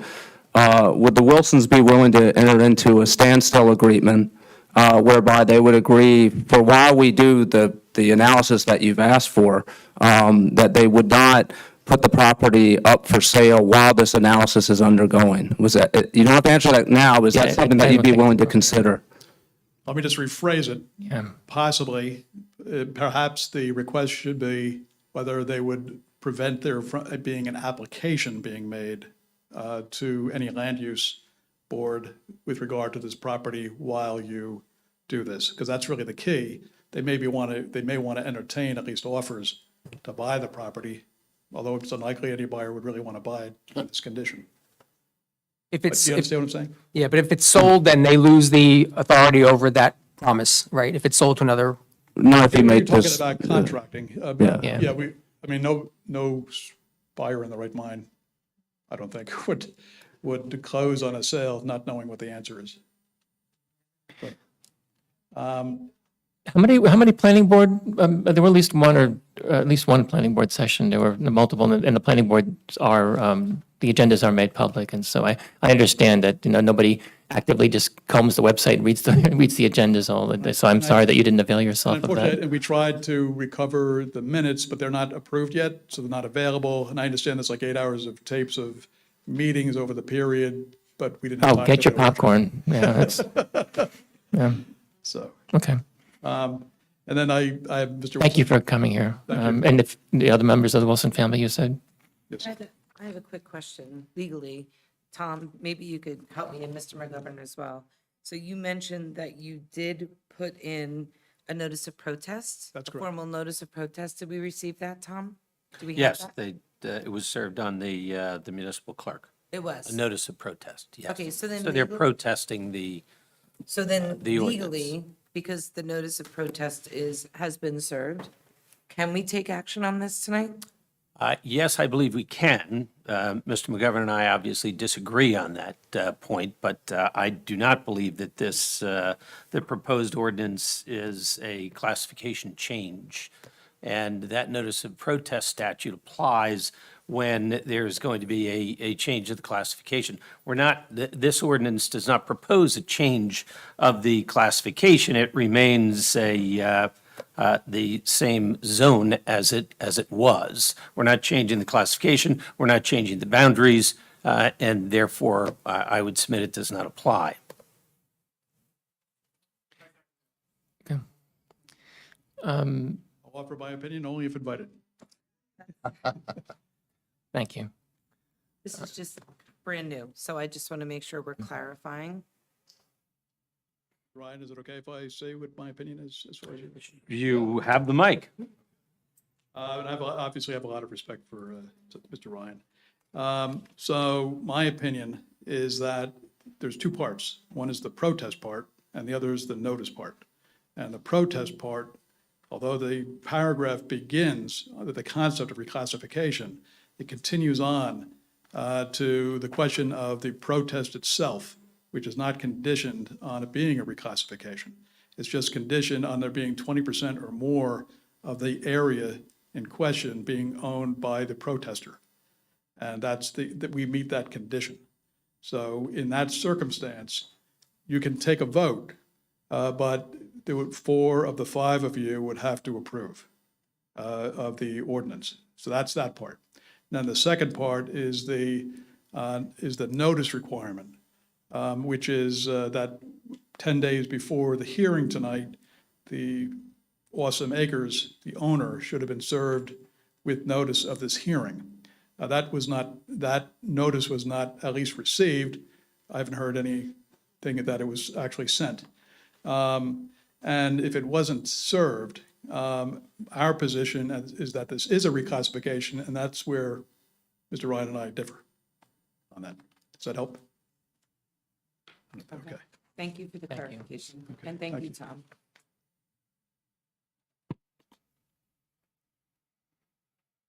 Good evening, members of the council. My name is Eric Wilson. I reside at 458 Howard Boulevard in Mount Arlington. I own property in this town at 193 Houses Corner Road. I own and operate as a third-generation family business owner, Wilson Services, a septic business located at 201 Houses Corner Road. I want to start with what I want to ask of you tonight, and then I want to share a little bit just about my family, because I don't know many of you, and I just think it would benefit all of us to know each other better. What I'm asking of you tonight, as Mr. McGovern eloquently stated a moment ago, is to not take a vote on this tonight, but to send it back to the planning board for revision. Ms. Quinn talked a little bit about, in 2018, the amount of effort that was put in on the part of the planning board, the council, the professionals, myself, as a representative of my family, to draft the ordinance that's there today. The ordinance that preceded it, in my humble opinion, was atrocious and had been there for about 15 years and did two things. It was the only lot in the entire town in that zone. That is fundamentally unjust, but separate from that, the zone was terrible. It allowed uses that made no sense. And so in honor of all the work that we put in 5 years ago, which is not that long ago, I would simply like the opportunity. I'm not here in that capacity tonight. I'm a professional engineer, and I've spent the last 15 years of my life doing land development. I sit on the planning board of my town in Mount Arlington as a concerned citizen with many of the concerns that you all have about your town. So my request is to put it back to the planning board, because there's no rush to do this. I don't own the property in question that everyone's here to talk about. We're talking about a zone, but most of the people here are talking about a specific property. And we have not had the opportunity to discuss with our attorney the offer made. Well, we're happy to discuss it amongst ourselves and go there. But that's my request of you. What I'd like to say is share you all a story, what I consider to be a very American story about my grandfather, Bill Wilson. My grandfather was born and raised in New Jersey. After high school, he enlisted in the U.S. Navy, where he served in the Seabees Construction Battalion. I don't know the whole history of his service, but from stories he told me, I know he served in Europe and North Africa, rebuilding Europe after the atrocities of World War II. When he returned from the Navy, he married my grandmother, who I believe he had met in high school. They moved to Sparta, where they lived, right here. What is it? On Green Road. They moved here in 1955. As a family that's been here since 1955, I've heard of one other. Can anyone else say that that legacy extending beyond that in the town? So we have a few. And I think it's fair to say, everyone here, but especially those of us who have spent our entire lives here, the entire lives of our family, we love this town. I heard a couple questions about where do we live. I live in Mount Arlington only because when I bought a house, it was incredibly hard to buy houses. And we made like 16 offers, and the one we got cost too much and we barely got it. And so that's why I live in Mount Arlington. Somehow it's worse today, if you have tried to do that. My father, my uncles, and my aunts all attended all the Sparta schools through the 60s, 70s, and 80s. They're all graduates of Sparta High School. I lived in Sparta until I was 25, and I got married, and we moved. My grandfather was an active developer in this town for most of his life. He was always involved in helping the township in any way that he could.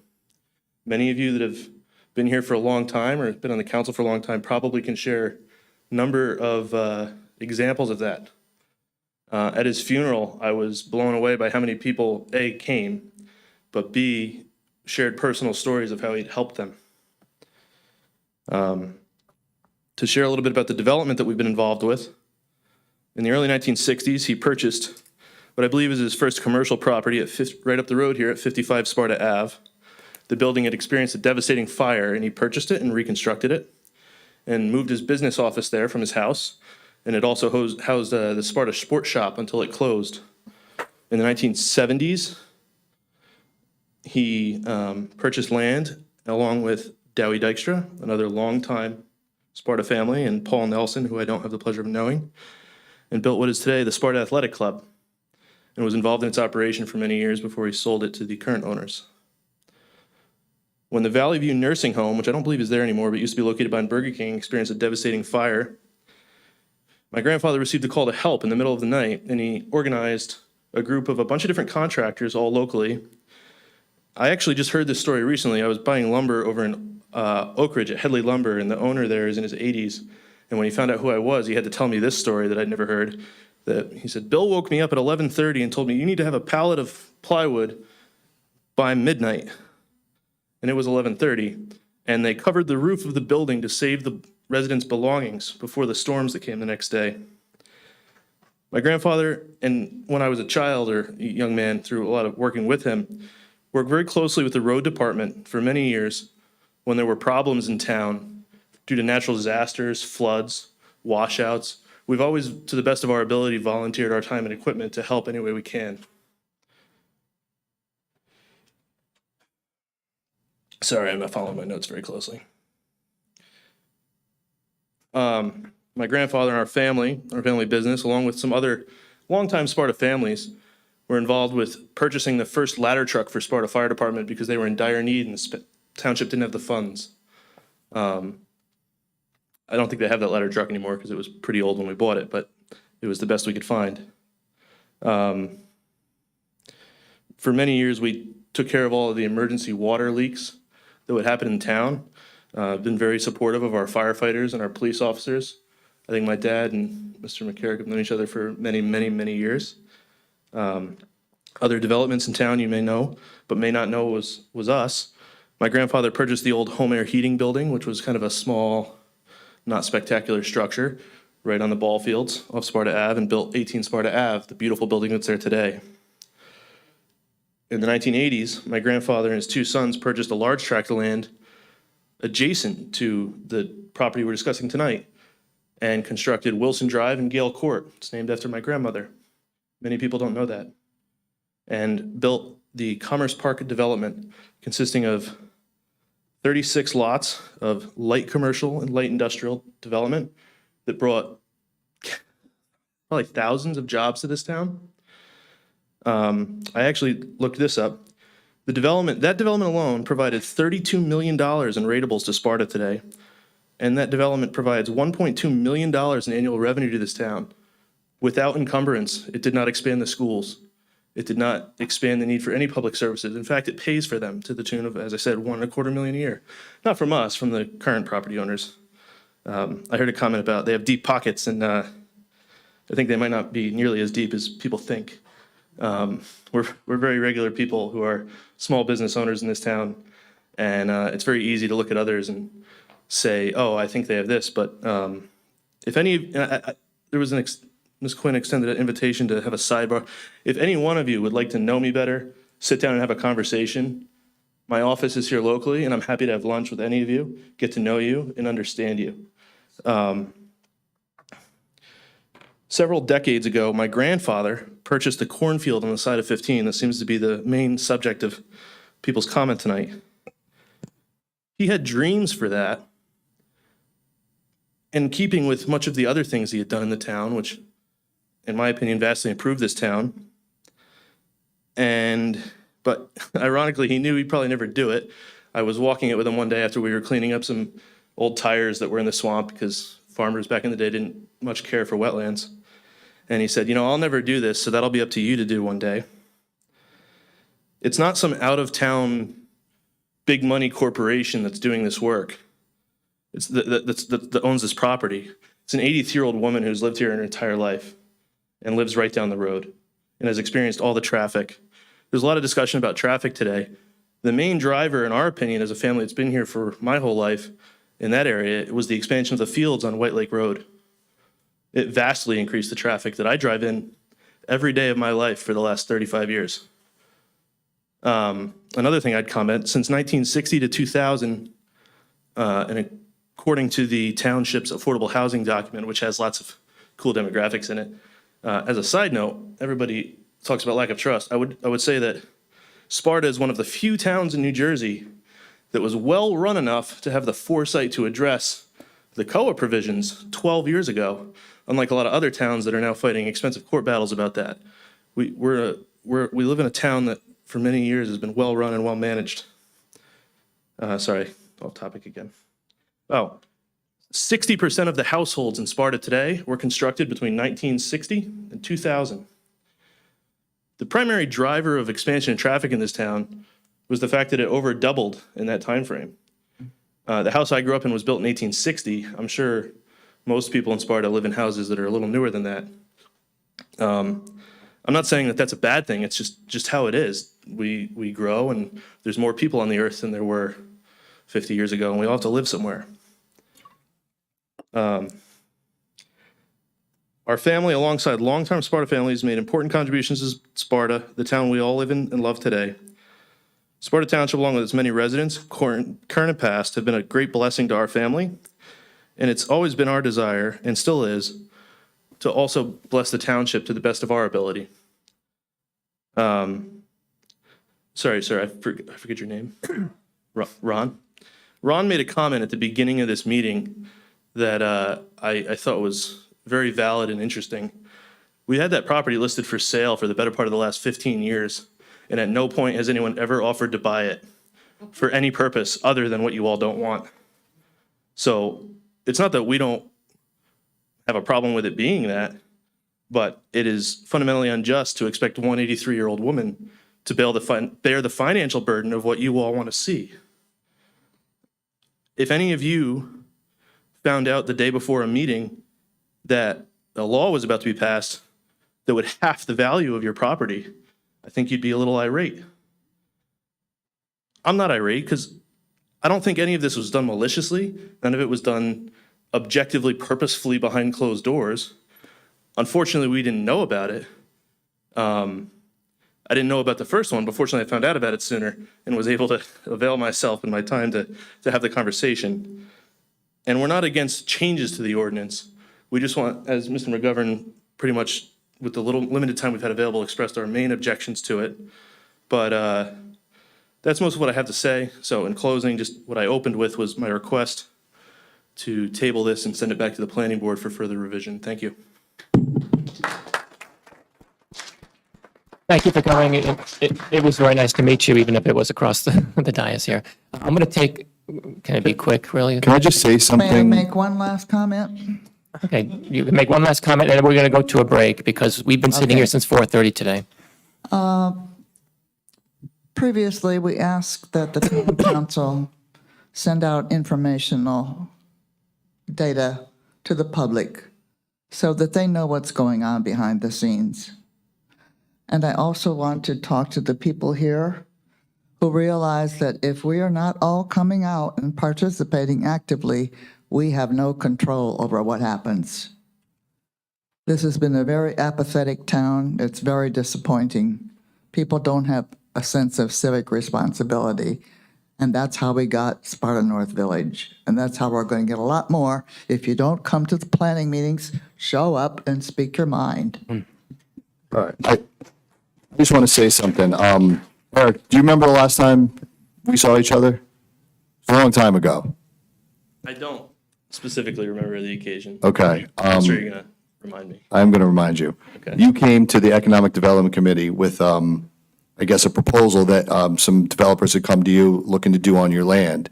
And 7 years ago? Yeah, about that. Yep, okay, I remember. the meeting. And, you know, at the time, everything that he was proposing was within the code. They could have done it. The Economic Development Committee said, you know, we don't love that plan for Sparta. And we're just an advisory committee. We had no ability to do anything. But you know what they didn't do is they didn't move that project forward. I never saw you again, so we never talked about this. And, but seeing you here today, you know, reminded me of the fact that, you know, we talk about this land, like in this room, we all talked about it like it's Sparta Township land, and we're all going to decide in this room what to do with it.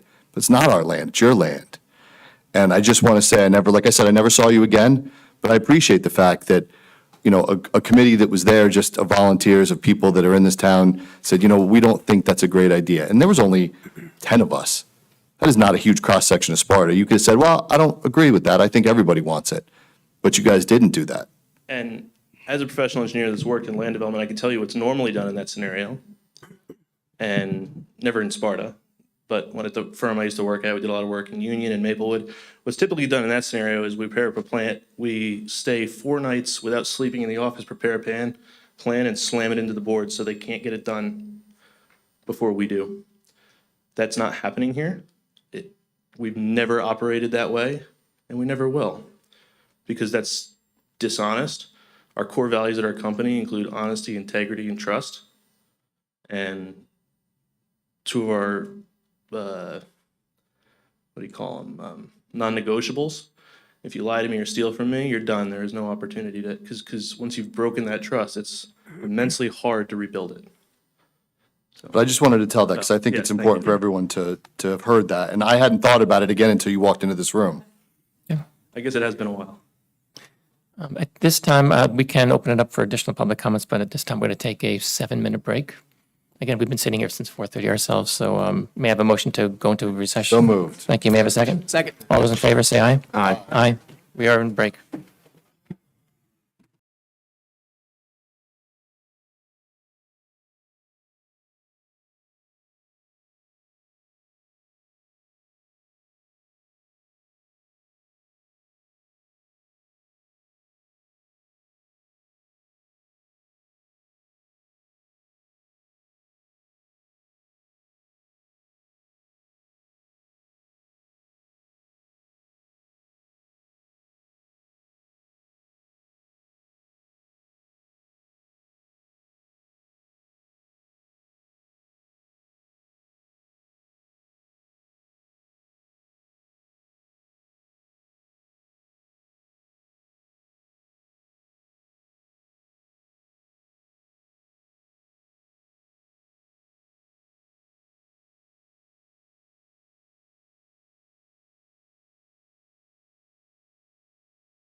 with Route 15 being the primary thoroughfare. So the question, or I guess that I have is Route 15 a state highway? Yes, it is. Yes. And so my understanding then is the state is responsible for the maintenance, repair, That's everything correct. that's required. And we have approached the state. Multiple times. Yeah. But keep going, I'm sorry. No, that's okay. That was part of where I'm going then is how can we as a community, do we have a relationship with the state? How might we be able to influence them, prioritize work they have to address the traffic problem? It seems to be really at the crux of this. I met with the state when North Village was coming back. So it was, I mean, it was like 15 years ago, 20 years ago, that was an approved project. Then 2008, the economy went in the tank. It just stalled. So that was before me and Chris were on the council. When we're here, the project now, they start getting steam and they start doing it. If I'm being honest, we were both against it at the time. And my biggest concern was the water treatment plant, ejecting water right over the aquifer. And by my admission, and traffic. But I didn't know professionally how any of that stuff worked. Just in layman's terms, it didn't seem like it was a good idea. So we were both, we said, hey, we don't like this idea. How do we stop it? They said, you can't. It's already approved. It's an approved project. It's already on the books. So then my next step, I asked the senator to set up a meeting with the Department of Transportation because I wanted to talk about traffic. And they did. They came down and we sat and we talked. And they said, listen, we're not even going to do an assessment until the lights are timed, everything is set, and then we'll look at it. But, we understand that that's a tough area. I said, okay, well, it's tougher because the Highlands Commission took away all our other developable areas and left us this spot. So you guys have control of the one road that goes through there, yet that's the only place you're going to allow us to offset taxes. And he said, I understand that, and we'll look at it again. And they did, and they said basically that there wasn't a big change after that turn lane was added. But they said, what's the alternative, right? We said, we'd love to see you make it 2 lanes all the way, until it goes to 1 lane again. But then what does that do? If you think about it, now you're just pushing that traffic down the road. It always is going to go to 2 lanes because there are places, like the gentleman said in Lafayette, where it can't be widened. So now all that traffic is in front of neighborhoods. It's in front of other places. So it's a tough situation, and we have tried to go to DOT, and, we could do it again. But the only solution that's come up is making it 2 lanes, and that just pushes the problem further down in Sparta. Just like, we're saying, let's not cause any more traffic in Sparta by not doing these things. But what happens when Lafayette does? When any other town down the road does? All that traffic's still got to come through here. So we can't stop development in the whole county. So traffic is going to be something that until there's another solution, I don't know how we fix it, because we can't control what other towns do. I mean, a great example of that, for anyone that has been on Route 15 over the past 4 days, the fair. The fair is here. The traffic is backed up for miles and miles and miles. That is not Sparta's fault. But because something's happening, the same thing's going to happen in Lafayette when the new condominiums go in, or when the new warehouse, when other warehouses go in other municipalities. Unfortunately, we are doing everything we can to protect ourselves, but we also need to be mindful that every car going up and down Route 15 is not there because of Sparta. It's a gateway to the rest of the county, and our frustration has been, and we have had multiple conversations with them, it's a state road, so we are limited. We can't do anything to it. My understanding is that most of the development that was originally approved by way previous councils and planning boards was done so because the state originally did promise they were going to make it a wider road. So previous planning boards, way long ago, decades ago, with that understanding, made decisions about development that was going to be there, thinking this road was going to be wider than it is. Unfortunately, the NJDOT had different plans and reneged the promise. So that leaves us again in a situation. So you're absolutely right, and it's something that we are really trying to work through, but we're limited in what we can do. And even if we said we're not developing another thing anywhere, we can't stop every other municipality that's still using that gateway also from their development. So we can't assume that every car going there is because of Sparta stuff, but, I go on Route 15 too. I was 20 minutes late for a funeral because I forgot the fair was this weekend, and I got stuck in that traffic. So I understand that I'm on it 4 days a week taking my granddaughter home. So I get it too. But unfortunately, when you look at the laws and you look at the responsibilities, it's very hard to understand all of it. But when you do get it, I mean, you understand that you have to work within the confines of something that would seem like you could do this or just do this, just do this. It seems simple, right? But unfortunately, it's just not. And I completely, I respect that, and I think about just once summer comes. And we all know, like, between 10 and 2 is maybe the time you might be able to sneak through on part of 15, Right, so I get that. Right. But I also think about, we each have our own circle of, or sphere of influence, and we have Sparta. So is it going to address all the county problems? Absolutely not. But maybe being creative, bringing in different experts from different developments, things, other traffic situations that have been worked through to help guide us in what can Sparta do, even if it's again, within our sphere as well, the Sparta community is primarily what I'm hearing is let's try to do what's best and as much as we can for the traffic on 15. Yeah, and that's why all these ordinances have been reviewed and locked down and everything else, trying to take control of what we can, to your point. Respect that. I'm just not sure if I've gotten the clarification of how much it's going to actually decrease the potential traffic, even in the proposed ordinance.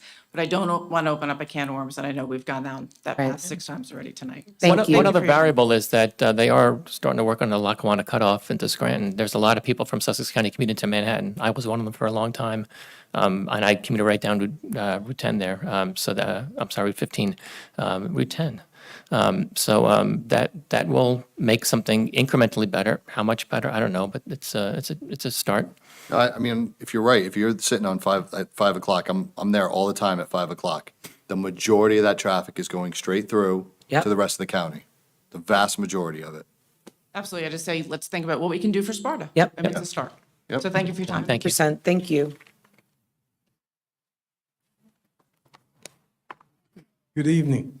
My name is Paul Navarro. I reside at 95 Cobbler Square. I'm a relatively newcomer to Sparta. I've been here 14 years. And I lived in the city. I worked in government for 30 years, in housing specifically. I had a lot of dealings in my capacity with the planning board. In fact, I was a member of the local community board in the Bronx, so to speak. So I have some background, but I'm new here. I'm basically on training wheels. This is my first township meeting, so I'm trying to get involved. Thank you for coming. Yeah. First and foremost, I did speak with the Wilson family, two members of the Wilson family. And I think first and foremost, we all have the same concern. The same concern. Everybody here is in unison with what they would like to see. But I have to say that above anything else, I hope that the Wilson family is fairly compensated. They deserve it. Having said that, there's a reason why I guess I moved to Sparta, why many people here moved to Sparta. It's a beautiful place. I was here long enough to see the damage, in my opinion, that ShopRite created. I felt that the traffic wasn't that hot prior to ShopRite being built. It got worse afterwards. Now they're proposing that a 40,000 square foot, let's say, building is going to be constructed. Someone said, you know what, let's lessen the impact. Let's have a 20,000 square foot warehouse. It's the same thing. Okay, it's like you got $1 million. They subtract $1. It's still going to be the same thing. So my hope is that the committee is really listening to the people. They're unanimous in what they want, what we want. And we are hoping that you're hearing this, and, thank you for what it is that you do. You're representatives of the people, not the developers, not the politicians that, are benefiting from, being helped along in their political careers and stuff like that, right? Just, I hope that you guys listen to the chorus. It's very plain and simple. What are we asking for? Keep Sparta as it is. Thank you very much. Thank you. Thank you. Tom Eisenberg, 128 Sussex Mills Road, Sparta, and I know we're in a hurry. I have 19 acres. I can't do a lot with it, and that's fine. Anand has, online at least, said that there's like 3 point of views, Do anything you want with the property, your property, respectfully. Or keep it, nice sunflower field or something in the middle. And I'm in the middle camp. I really am. And to your credit, and you mentioned this, Eric, I love Wilson Drive. I never knew it was named after your family. It was just wonderful. And I've spoken here publicly about Wilson Drive. My eye doctor's there. I had my colonoscopy there recently. It's lovely. It's lovely, and it pays taxes. And so I know you have to construct the ordinance and all. And it's hard. But something like that is great. And I congratulate you guys, and your grandfather you mentioned did it for that. But to me, there's an elephant in the room. And I don't know, Dan, if I'm allowed to talk about it or not, but the warehouse, the trucks. More cars is bad, but we can handle that. And as the woman just said, lady just said, there are ways to deal with it. But you start putting 18-wheelers on Route 15, I think it's a really bad idea. And it affects everyone up and down. Now, sure, maybe another town would do it, Lafayette or another town, but that's not our business per se. I'm 66 years old. I've been driving on the New Jersey Turnpike since I was 16. And those trucks, man, and Route 80 now, it's rough. And to make 15 like that is just a bad idea. And as a gentleman there, he at another meeting said, there's going to be an accident. The gentleman who said, he warns his kids. At another meeting said, there's going to be an accident at his corner up there near Lafayette. That night there was an accident and someone died. And it's just a dangerous thing, these trucks. So I personally am fine with that area, your property being developed like your grandfather did. And I don't care if there's a Popeyes, a little overweight, but I don't care if there's a Popeyes or 1 or 2 Taco Bells. I differ with everyone on that. It's not a big deal, but it'd be great to have it more like Wilson Drive, frankly, which is just lovely, and I'm sure it pays good taxes. So that's where I stand. But the warehouse has to be stopped. And Anand, the election was not about that one little field. It just wasn't. It was about the warehouse. And that's what we have to try to stop, frankly. And yes, Christine, Commission Woman Quinn, the new statute, an ordinance for 180,000 square feet warehouse, it's great. That's great. But we still have this one problem with the big trucks on 15, and that's going to be your problem. I mean, I live in Sparta, Sussex Mills Road. It's not going to be the extra cars. Yes, it's bad, and you're always sitting in traffic. But when you start driving with those trucks, and it's a rainy day, and it's a snowy day, good luck. And with your kids and all, and other bad drivers. Maybe the truck drivers are great, but it's other bad drivers. And I love North Village. I'm sorry. I think it's nice to have a ShopRite, a second choice. And I practice this line. Who among us has not gone to a Starbucks? In particular, okay, you haven't. This Starbucks. So let those who haven't gone to a Starbucks cast the first stone. Because So anyway, that's where I stand personally. It'd be great if an ordinance was done around that. You've done a great job. And, you know, I guess, yeah, people don't want 6 fast food restaurants, but 6 office buildings of that size are just wonderful. But the warehouse is going to change, I think, I may be wrong. And as Commissioner Hertzberg said, he was wrong about North Village. It's okay. Maybe this warehouse will be good. But I've heard all sorts of nightmare stories, and I don't like driving with 18-wheelers. That's for sure. Thank you. Thank you. Can state your name and address if you can? Of course.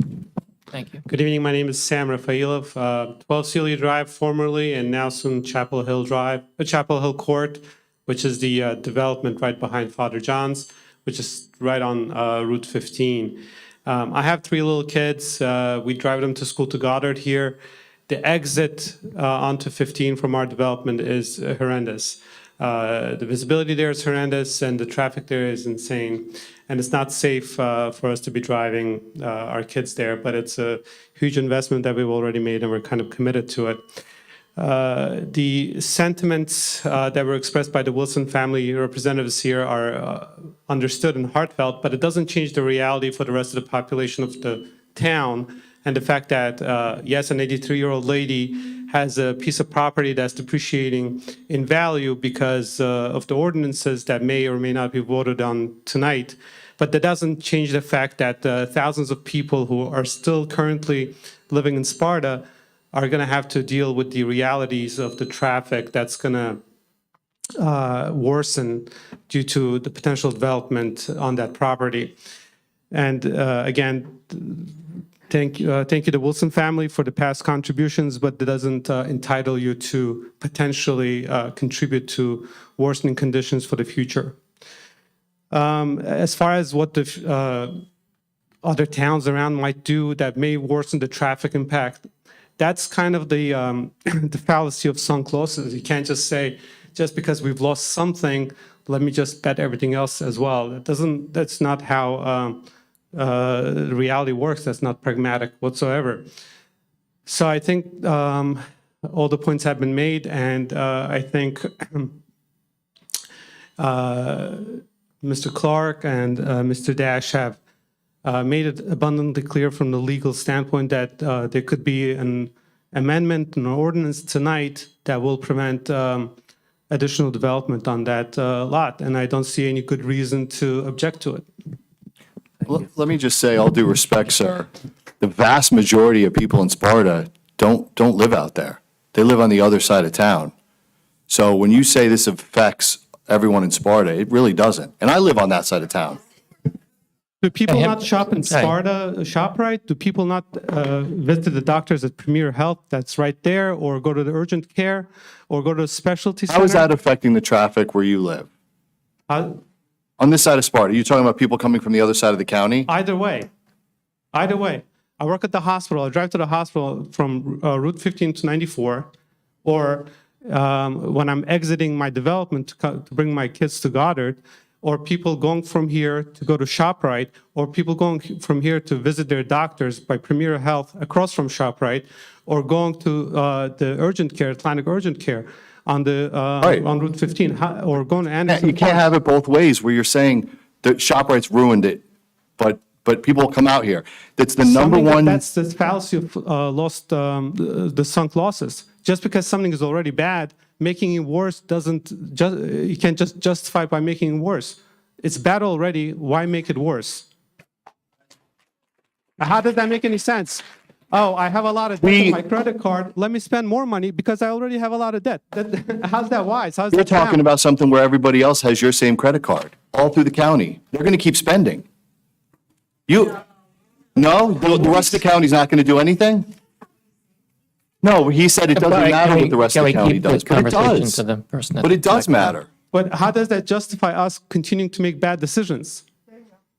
What's a bad, all right, so let me ask you this, right? We're talking about traffic, specifically traffic. You know, we said, Tom talked about the difference between a 40,000 square foot building and a 20,000 square foot building, right? Say it's a manufacturing plant that's mostly automated. How does that affect traffic? 5, 10 people that work in that building? Are you going to control that? Is that something you can guarantee the town? My point is you do through planning boards, you can dictate what the use of those buildings is, which what they've talked about all night.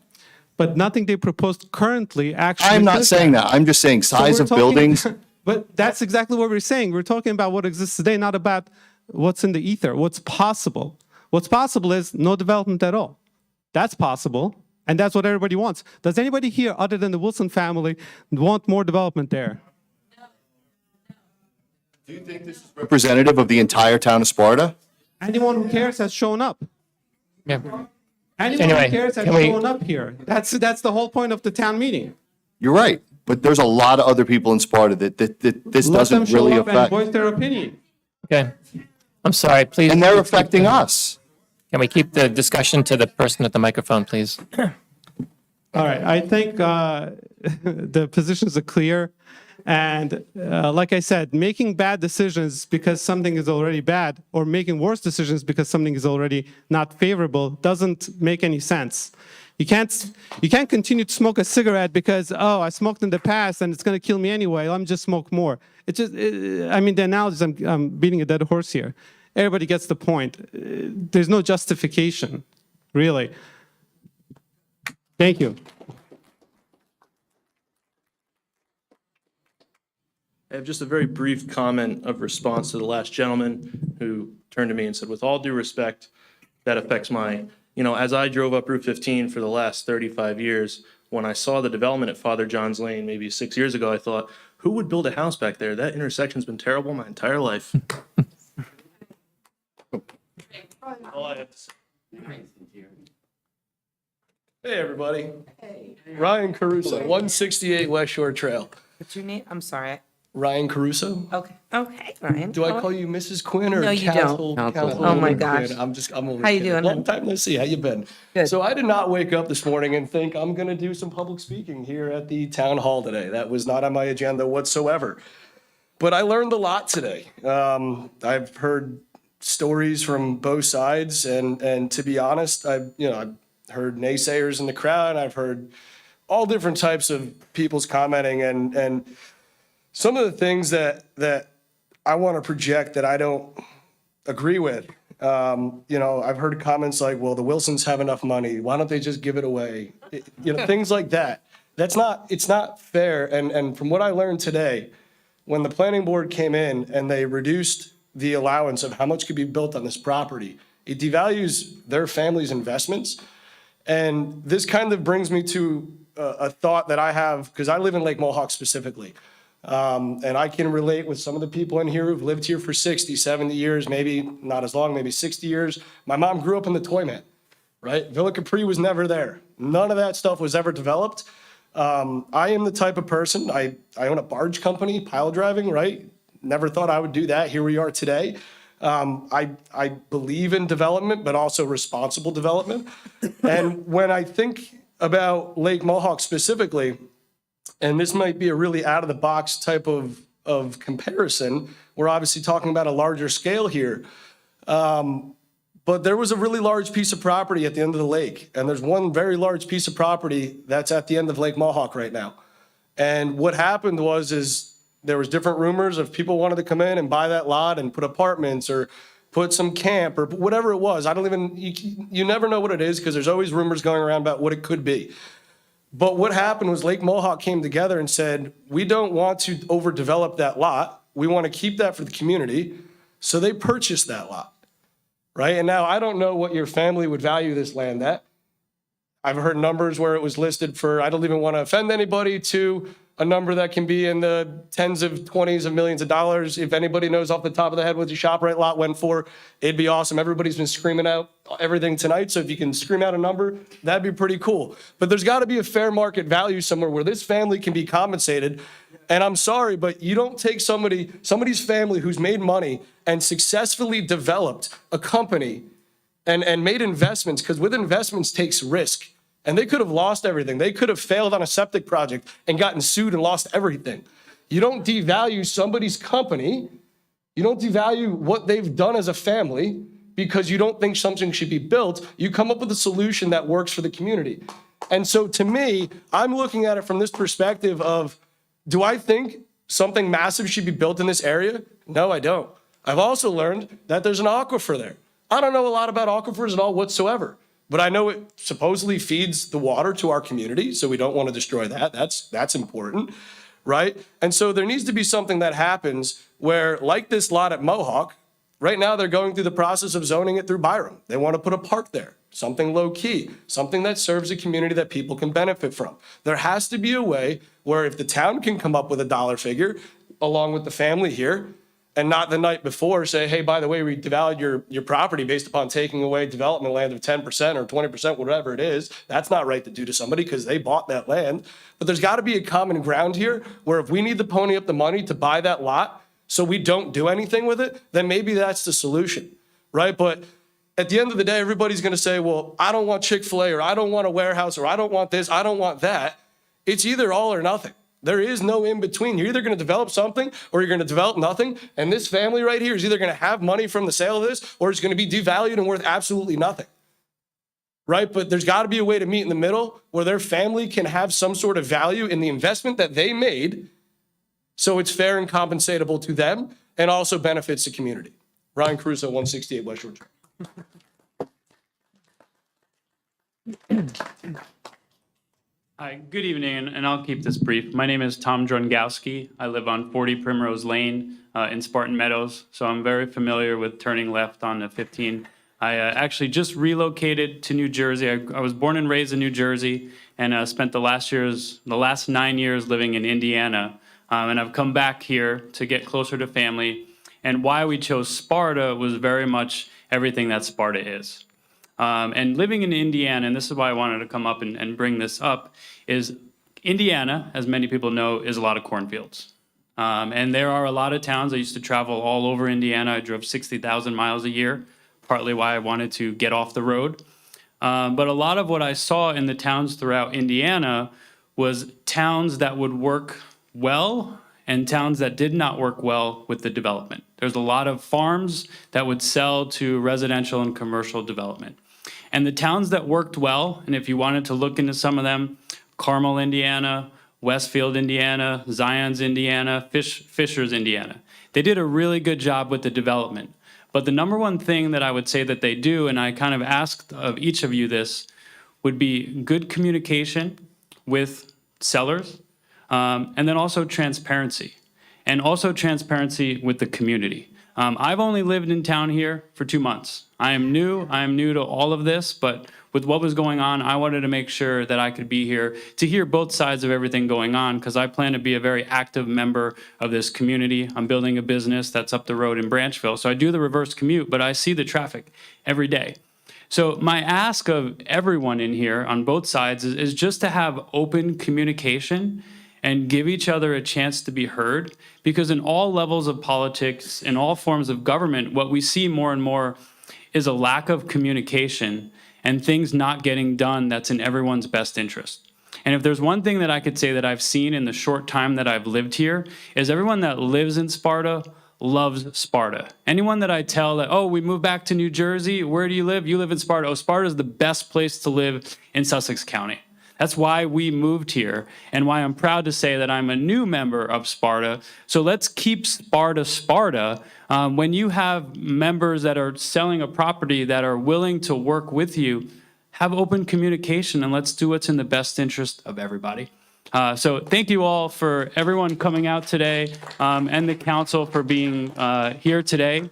But let's all work together to come up with an agreement that maybe not everyone is happy with, but that comes down to something that serves all purposes involved. So thank you. Thank you. Yeah, thank you. Well said. Rob Otto, 41 North Shore Trail. So, yeah, I just wanted to acknowledge that the Wilson family has a long history in this community. They're good stewards for this community, and I think that they need to have a seat at the table for this big decision. And I trust Eric. I mean, I know he's an engineer. You know, I know they're the number one in number two business. And, I think they're that they're gonna be good stewards. So I do kind of want to bring it back to something Neil alluded to, which was that standstill, which was just kind of like, obviously it's not going to happen tonight, but it seems like they have a vested long-term interest in the community. They have deep roots here, and they just need to be afforded the chance for fair remuneration of their longstanding interest. And I think just give them the opportunity. I trust that they'll do the right thing, and we need to do right by them. So, thanks. Thank you. I'd like to wrap this up if we can. Can we make the last person? Is that okay? Thank you. I'll be quick. Shirley Miller, West Shore Trail in Sparta. Really. This is more, I guess, just a general comment and a thank you, particularly to the people that are here from other towns. Mr. Hertzberg made a good point that we can't necessarily control what other towns north of us choose to do. But I would say, I remember during the warehouse hearings, the mayor of Lafayette took the time to come to one of our meetings and express his opinion. And I hope that our elected officials will also do the same and communicate news that stands to impact the residents of Sparta on what might be going on, in other areas. I believe I read in the paper that Jefferson Township recently had a warehouse proposal come before them, and the residents went wild, and they did not approve it. I understand that Blairstown has a similar situation right now, and the same thing, that the residents of Blairstown, which I would argue is much closer to Route 80 and major thoroughfares than we are, and the residents there are also making their voices heard. So I do think that we as a community, you make a good point. We have to look outside of Sparta, and we have to think regionally, for sure.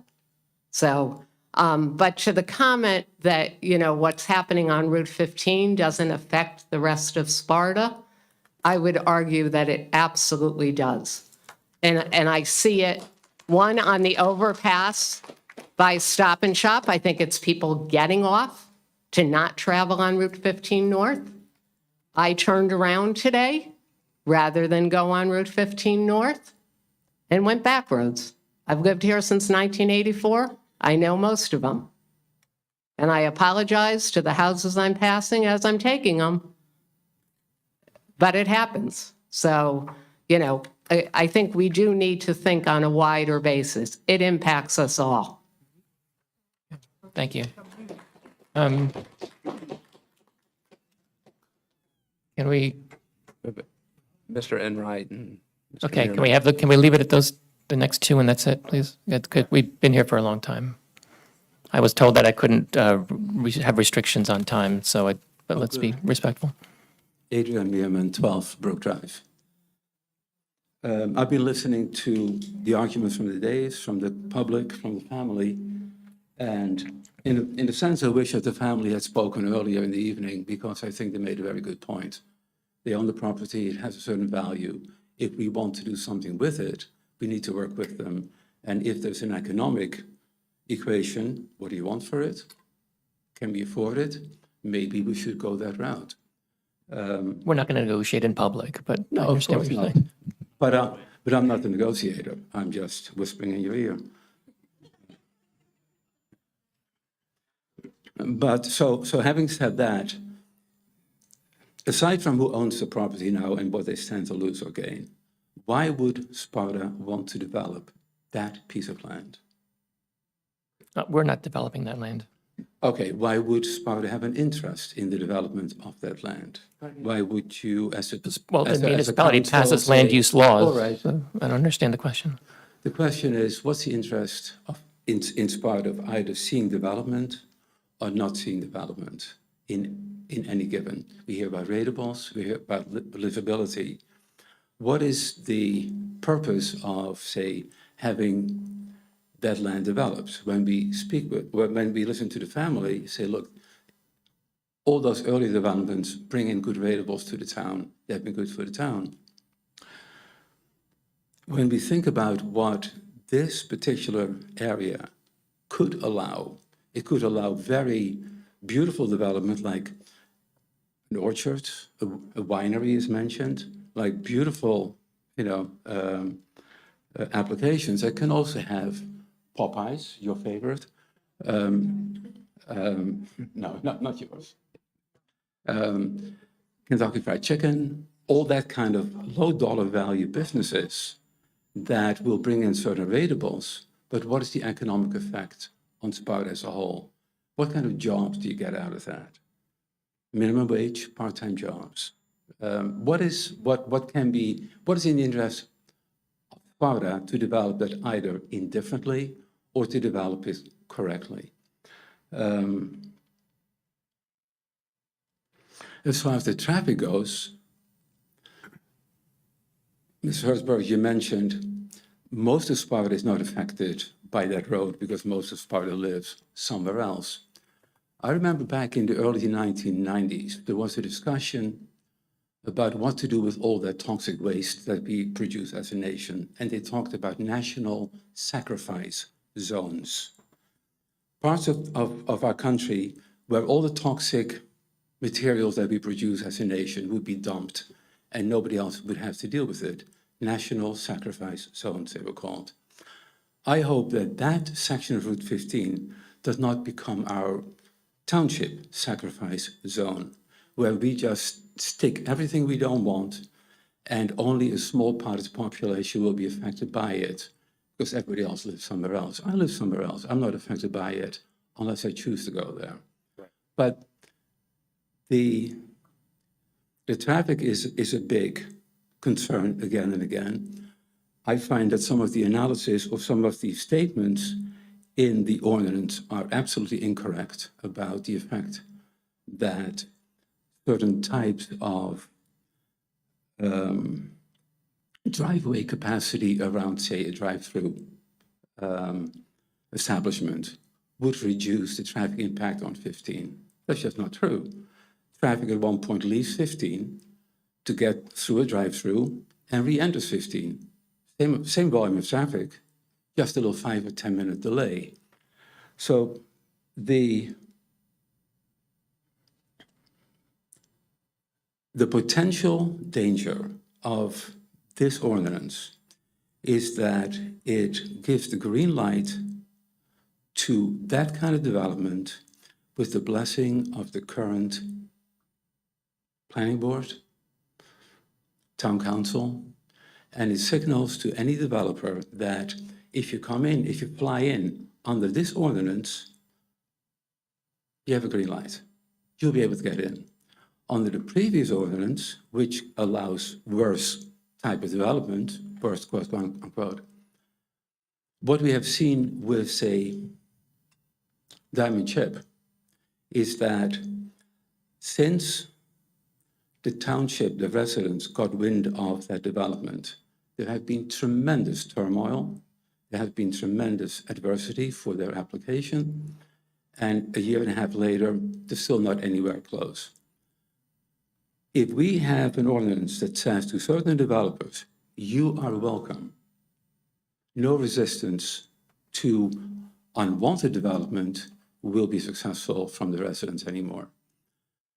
Mr. Blumetti, you mentioned that this is an interim solution, and you said it in response to a very early speaker, I believe the doctor, that if we don't pass this like this, tomorrow we can have far worse. I would say the opposite. Under the old ordinance, which essentially stems from the 1980s and grew into the last ordinance from, what was it, 2018, you say? Which is now being approved. It is the master plan from 1984. All that old thinking can be challenged in a court, say, if it ever were to go to court. But if a developer, an undesirable developer comes in, undesirable from anybody's perspective, and they come in under an ordinance that was passed by after an election, a new council, a new planning board that reflects the current will of the residents, it will just fly through. We have no more to say about, we don't want, and a Kentucky Fried Chicken, and a Popeyes, and a Bojangles, and a car wash, and a 7-Eleven, and whatever else. Low dollar value businesses. And you know, it's like mice. You see one mouse, you know you have more. This kind of businesses feed off each other. They are a multiplier to each other. You're never going to get just one little development there. It's going to be 5 or 10.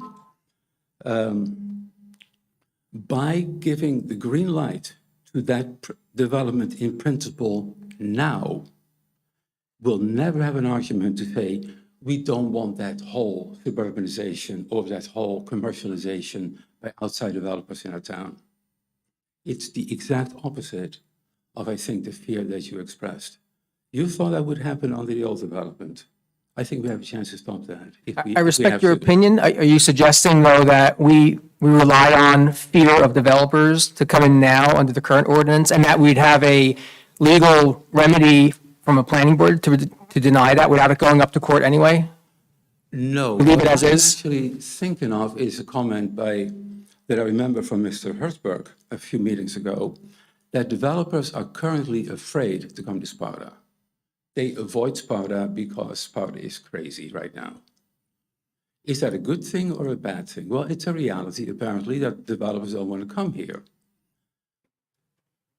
The moment you say 1, 2, 3, 4, 5, yes, let's do this development, you signal to everybody out there, the tide has changed. We're no longer crazy because we may not allow those warehouses, but we allow this development, you're in. That is by giving this the green light. I know it was intended to tighten things. It does tighten things. Yeah. But you tighten things with the plug that you pull out of somewhere else. That's a risky proposition to rely on our future and more traffic and other development by fear of developers who typically. No, you know, what I would suggest is that since the master plan is going to take 1.5 years, and since you mentioned at one point I forget which of the, you mentioned, why don't we pass this now tonight? And 2 or 3 weeks from now, we pass the amendment that restricts it even further. The thing is, if we're going to possibly amend it 2 or 3 weeks or 2 or 3 meetings from now anyway, then why pass this now? Because that passage in a few weeks or a month or so is far from guaranteed. There's a good chance that that may not go through. So at least this is ready tonight. And it's not an either or, though. We can do this and pursue that. And as you pointed out, it's a piece of paper with a certain type of ordinance. I just pointed out where the risk lies. It's the opposite of what you, I think, fear. Okay. That's your opinion. That's fine. Oh, yes. Yeah. I would say I don't like the word opinion. It's my analysis. Okay. I can live with that. I'm a chess player. Yeah. I know what a gambit is. I know what a check is. I know what a checkmate is. Okay. And I look for these things as I develop my game. This is not opinion. This is, if you take this step, you only have this and that as your choices. I'm assuming you read this very carefully, it sounds like. Yes. Yeah, so you've seen that built into this is a whole slew of controlling mechanisms and a lot of uses that are conditional that gives a planning board a lot more latitude and a lot more areas to require and to dig and to have a potential development prove out different things and comply. So there's a lot more control and a lot more than the existing one today has so much less of that. So there's a lot of parameters put into this new one, again, for the interim period, that gives a planning board more control and latitude and areas to enforce stricter requirements. I understand. Okay. Can I interrupt for a second? It's 10:15. It's been a long day. I'd really like to try to wrap up soon. Can we, if we can get to the point? Because we still have bias comments to make as well, and we still have another ordinance to go through. I agree with your point about the true value of your property, and I would like to leave you with one thought. is that if you break it, you own it. Thank you, Mr. Mayor. Thank you. Can you make, and this is really the last one. Make it a good one. Make it very Stick quick. the landing. Bill Enright, Sparta, New Jersey. I'm a member of the planning board. I'm also a member of the subcommittee that helped put this ordinance together. I'm always very impressed by the passion of the people of Sparta. It's always very something, proud to be part of the community when everyone's so passionate. Unfortunately, and I'm not saying this to shame anybody, the last 5 or 6 planning board meetings, we've had 5 or less people there. Mr. Scott, Miss Murphy, Mr. Adrian, Miss Derricks, and Mr. Dash, and Miss Kathy are usually the 6 people. By no means am I saying this to shame people. I know it's a lot to come out. They're more exciting than you guys. But I am just wanted to bring up the point that trust factor was brought up earlier. We do listen. We actually would encourage more people to come because we listen. We want the public's opinion. When we were putting together this ordinance, someone came up, I think it was, her name is Kathy. She said that about animal testing. She wanted no animal testing on the spot. We put it as a condition right away. So the fact that, trust was brought up a little bit earlier, I don't by any means assume that everyone should just automatically trust us, but come out, participate. If you can't participate or come out in person, watch on YouTube. If you can't watch on YouTube, read Jenny's recaps and tap into. They're excellent. And then maybe you'll see something that you pick up on, and that'll get you a little bit more interested, that you want to make your opinion known, and we'd be happy to listen to you. Thank you very much. Right, I'd like to bring it back to the dais now for any comments here. I'll start with Councilman Blumenty. So, I'll start with Councilwoman Quinn. me? Yeah, go ahead. Okay. So, first and foremost, I want to thank the subcommittee. I want to thank the planning board. I want to thank the professionals and everyone in the community that's come out to share their opinions about this. I came here tonight, I've read this multiple times, I've had multiple conversations with different people to get clarification around this. Obviously, tonight, I learned some things as well, namely that there's been potential notices filed and litigation and different things around this filed. I came here prepared with some additional recommendations and suggestions. I'm familiar with this change. The Wilson family did work with the planning board back when I was on it in 2018, and we did come up with a change to the ordinance that the gentleman referenced was 40 years old and horrible back in 2018. And I do want to point out also, if my memory serves correctly, one of the big things that came out of that ordinance change in 2018 was the fact that there was a prohibition on any kind of fuel stations with tanks in the ground right over the aquifer, which the previous ordinance permitted before we locked that down. And we did that working with you guys and the entire planning board. So at this point, I would say, from my perspective right now, based on everything going on, I would like to take the recommendations that I have. I would like to see it although I agree with how it's getting locked down, I am nervous about potential litigation already out of the gate. I think we can take a week, possibly send the subcommittee back to have a conversation with the Wilson family and the professionals to explain the concerns, to get their insight and input, and to see if we can't make changes to this ordinance together collectively that will get us where we want to go. I applaud the efforts. I support everything that the subcommittee did. As a matter of fact, I have pages of new ideas as well that I will put together and formally send to the planning board for review at this meeting, namely possible limitations around franchises and different things of that nature. I don't think I'm quite excited about cinemas or banquet facilities either, but I will put all of this together and send it to you for review and consideration. Based on everything that I've heard here tonight, although I would like nothing more than to put this through, I think we have some things we need to figure out, and I do think it's worth it to go back to one more meeting with the Wilson family this time to see if we can't come to something that we can all get behind without litigation. Litigation is something that we want to avoid. I might not be a lawyer, but I can tell you, I don't think we want to get into a situation where we are trying to look at this and solve it through litigation. I would rather solve it through communication. So with that said, I would like to make a motion that we table this with the understanding that it's going back for a meeting between the subcommittee that's on the planning board and the Wilson family. That meeting is to take place within a timely fashion because we don't want this going on and on. We take you at your word of what you have said here tonight. No one's currently looking at this property. There's no application currently coming in. You made that clear, and we appreciate that. So we're taking you at your word. And that would be my recommendation at this point. Are you making a formal motion to table? I'm making a formal motion to table with the caveat of everything I just said. Can I ask for a clarification? Sure. On you stated about the litigation risk. I just wanted to confirm that our council attorney and our planning board attorney have not identified a risk with proceeding this evening with this 2315. Is that correct? Well, I found out tonight, sitting here, by the attorney, that we have potentially violated two things. Notice, which is what he said. Let me go back to my notes here. So it was basically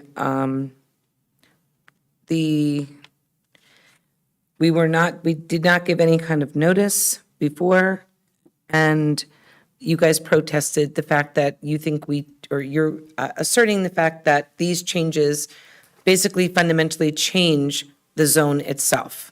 So if I'm understanding correctly, there's two different things that you have come forward with to the township formally tonight. I found out about that, and again, I think it's better that we try to communicate and work together rather than try to litigate it to get an answer. So let's get a little more information. I will say it was on the planning board in 2015 when we all worked together to get that thing fixed. We were very successful. I am very hopeful that you have the same result with the new members. But again, I'm sending it back, Dean, not with an open end to it. I think we need to send it back for one more meeting that happens within the next week or 10 days so that we can get something back to us collectively that we can look at. I would just say that to clarify though, that the notice depends on this being considered a reclassification. And again, our professionals have said this is not a reclassification. I'm going to second it just based on it being the right thing to do, to involve them in the conversation. And I've said this 100 times in this meetings. The right time, and what I would love to see that still be a farm. But the right time to do that would have been to help the farmers be successful and have some kind of real rules and regulations that help farmers, live in New Jersey on that kind of living. But you can't blame the family that came in and bought the land so those farmers could retire and then do it on their backs. That is not what's right. So, everything I buy in my house is I would say 90% from local farms. Most of the farmers know me. I wish we did more for these farmers so that we could have more farms in Sussex County, but one by one, they're going away because they can't afford to live in New Jersey. So if we want to save farms, let's start by doing things that make it, worth doing in this area. But when farmers have to sell their land because that's the only retirement they have because they can't sell corn and retire, we cannot blame them, and then we can't do it on the backs of the people that bought that land. So let's do it right. So I second the motion to table it. Any other discussion on that second? Sure, and I'll do what's called a concurrence, which is I agree with the outcome suggested by Councilman Hertzberg and Councilwoman Quinn. I think the thing to do in light of the issues raised by the Wilson family, that the prudent thing to do is to go back. But what I will insist on during those discussions, that not only will the ordinance 2315 be discussed, but also an ordinance that would limit this use to agricultural. And I share Mr. Hertzberg's concerns about, let's find a way. And there's been a lot of talk tonight about values, financial value and non-financial value. And I will say, for me, you can't put a price on the value that the citizens have for their quality of life. And what they are talking about is that value has to be taken into consideration.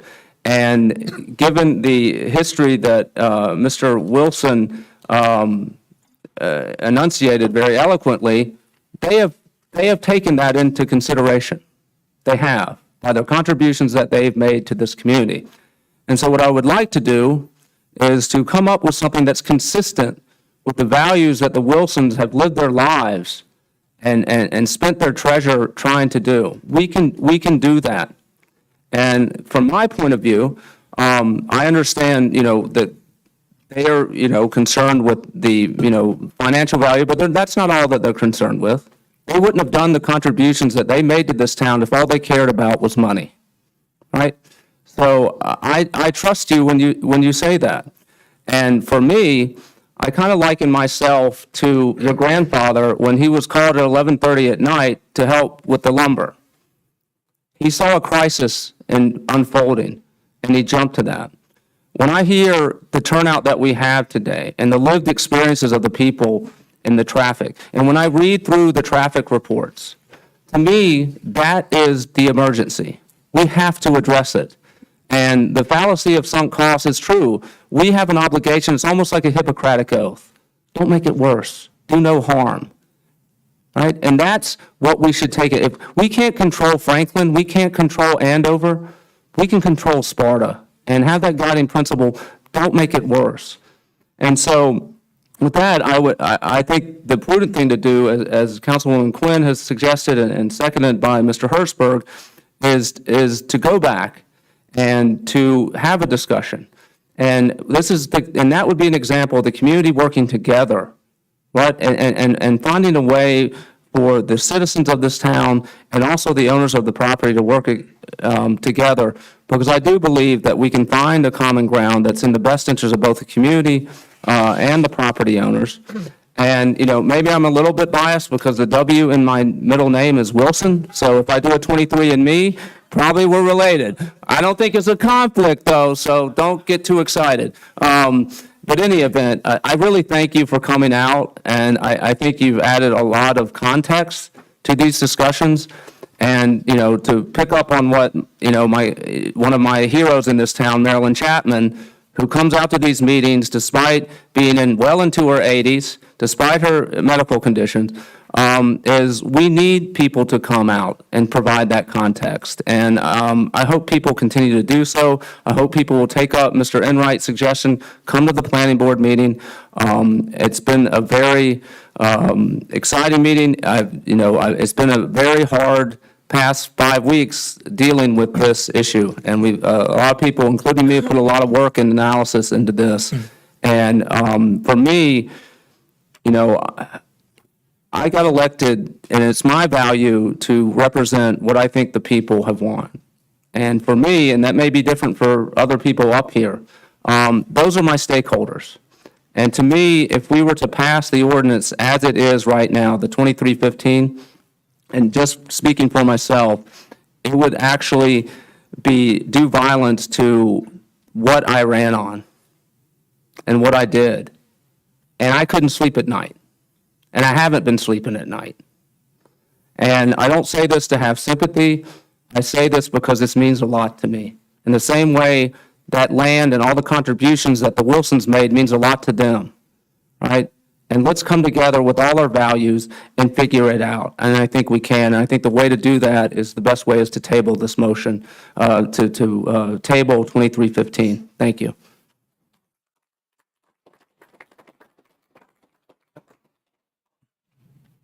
All night, many speakers have presented a false choice, including what I just heard, that it's either this or the other, and it cannot be both.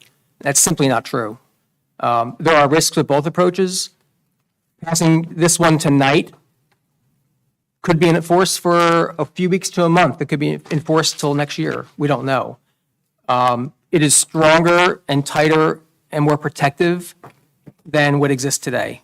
And is definitely not the ideal long-term solution from what we hear, what we understand. I know traffic is bad. I don't like traffic, and I don't like overdevelopment or irresponsible development. I don't need a traffic study to tell me traffic is horrible up there. And again, this is not promising an improvement from today. This is saying that if there is something that goes in there, this would restrict it more than what exists today. But I think there is that false choice. And my preference would be to put this in place now, still pursue Section 62 in collaboration with the family. They've added a lot of contributions. There's no reason why they can't continue to be involved going forward. Doesn't mean that if we pass this tonight, that ends.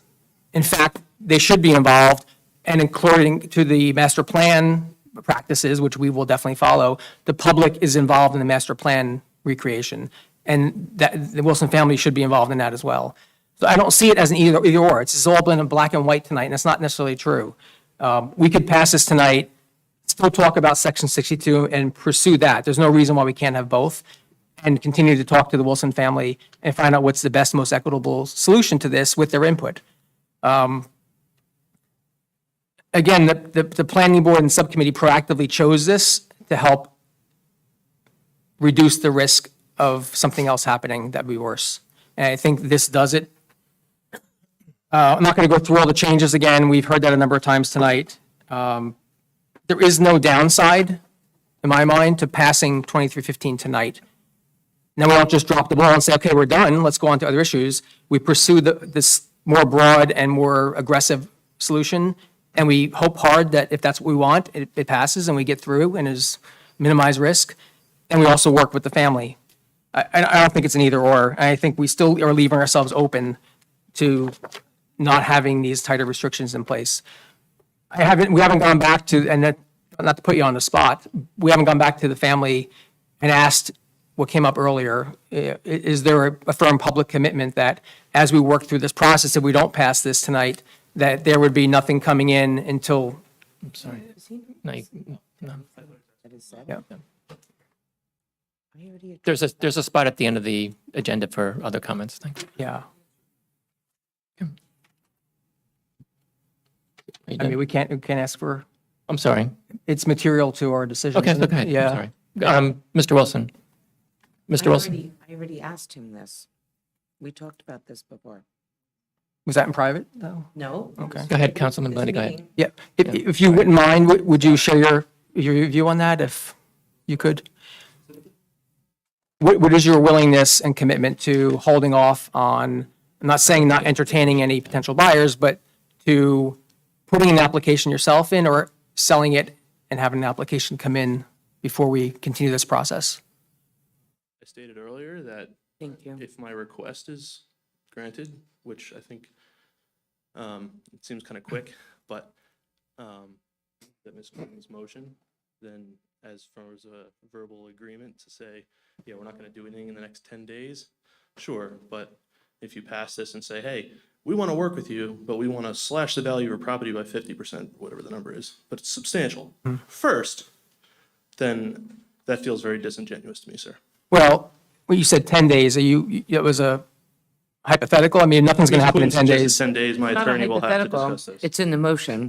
There's It's no. not a hypothetical. It's No, in no, the let me motion. speak. There's no way we can go through a whole new process, send it back to the planning board, revise this. We're not. And, 30 seconds to talk. okay, and come back and have another forum and a hearing in We're 10 not. days. We are not. We're giving them time to set up a meeting of the subcommittee, the professionals, and the family within the next 10 days. That's not going to happen in terms of, Time limit on it, but in spirit, Yeah. I think. You're that- saying I in think 10 we're- days, they cannot have a date for a meeting? It's the summer and Has there's to go back to the professionals planning involved board, and there's, Councilwoman. it's- In 10 days, they cannot set a date for a meeting? Oh, to set a date. Why don't we not say 10 days and just say at the Yeah. earliest Right. possible time? I that feel all much more comfortable with parties that. can meet? I'm just saying, I want them to have something that they can go on. I don't want it to be open-ended. So when I said 10 days, I don't mean for the whole thing to be done. I mean, you get, work together, try to figure out a date when everyone's available within the next 10 days. That can happen, It but might be 3 weeks from now or 2 weeks from now, but within the next 10 days, have something set up. Right, but if the Everyone ans- seems eager to work together here. If the answer is that in 15 days, an application can come in, that's not helpful. If Right, the but meeting I is 10 already days. asked him that, and he's willing to work with it, but now what he's saying is, if you're gonna cut if you're gonna cut the value of his property, and then say, but we really wanna work with you, that's where he Well, was. I'm asking if we table this tonight, how long do we have to work with them and create an alternative? That's my question.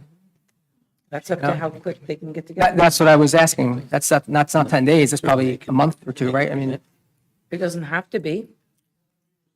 We're not fortune tellers, we don't know. well, if we want to not have the exposure, if we don't pass this and we don't want to have that area exposed, then it'd be nice to know how long we have. I don't think we can negotiate publicly a binding agreement right now. That's I why we think have a let's- lawyer. You're staring at the exposure.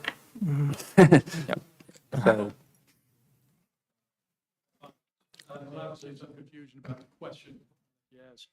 So it's our understanding what you're looking for is an assurance that my client will not file a land use application while this interim process takes place with the planning board, and then allows them time to report back to you, make a recommendation, and for you then to act or not act, correct? Correct. Correct. So I can tell you that the Wilson family is committed to giving an assurance that no land use application on this property will take place during the next 60 days.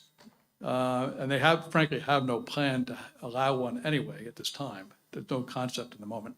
And, but they also want to ask, I mean, I know you're talking about a very short turnaround time for the planning board, but just keep in mind, they need time, a little bit of time. exactly. To be able to consult with a planner and get some good advice. So let me clarify too. When I say 10 days, I mean within 10 days, have a date. Okay. Within 10 days, like, I just don't want it to be open-ended, so it's going on and on forever. What I'm trying to do is provide a window during which these things are happening. So what I'm saying is, I am not recommending that you race it, and then you get it, and then you send it, and then we put I'm not saying that. What I'm saying is, within 10 days, I think that's more than enough time. Everybody's an adult here, where we could get together and say, hey, the 16th of September works great for everyone. I'm making it up, but I'm just saying, have a date, have a plan, everybody get their ducks in a row, everybody has a chance to look at everything, and we get everyone around the table talking. I think we're all on the same page. Yep. I would just add that we can't, it sounds like a good plan, but we can't speak for sure 100% for the planning board or the subcommittee and what their decision's going to be in terms of if they'd like to include the property owner in this process or not. I know it was done in 2015. Yeah, we can't speak for the We planning can't speak board. for the We planning can't board. speak for them, but we're sending it back, and if they do have the choice to say yes or no, and if they say no, then we can say yes. That's my up point. here. That's my point. That's We can't- fine. Yeah, we can't commit to I mean, that. I'm just saying, I think everyone is rational and everyone's trying to work toward a solution that's amiable for everybody. So let's try that process.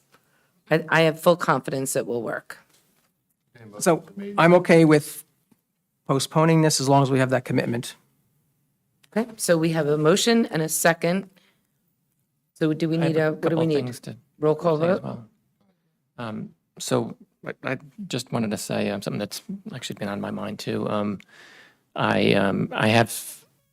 don't need to rehash everything we've talked about tonight, but I do have some concerns about the tone and the rhetoric adopted by organizations that are involved and even some individuals.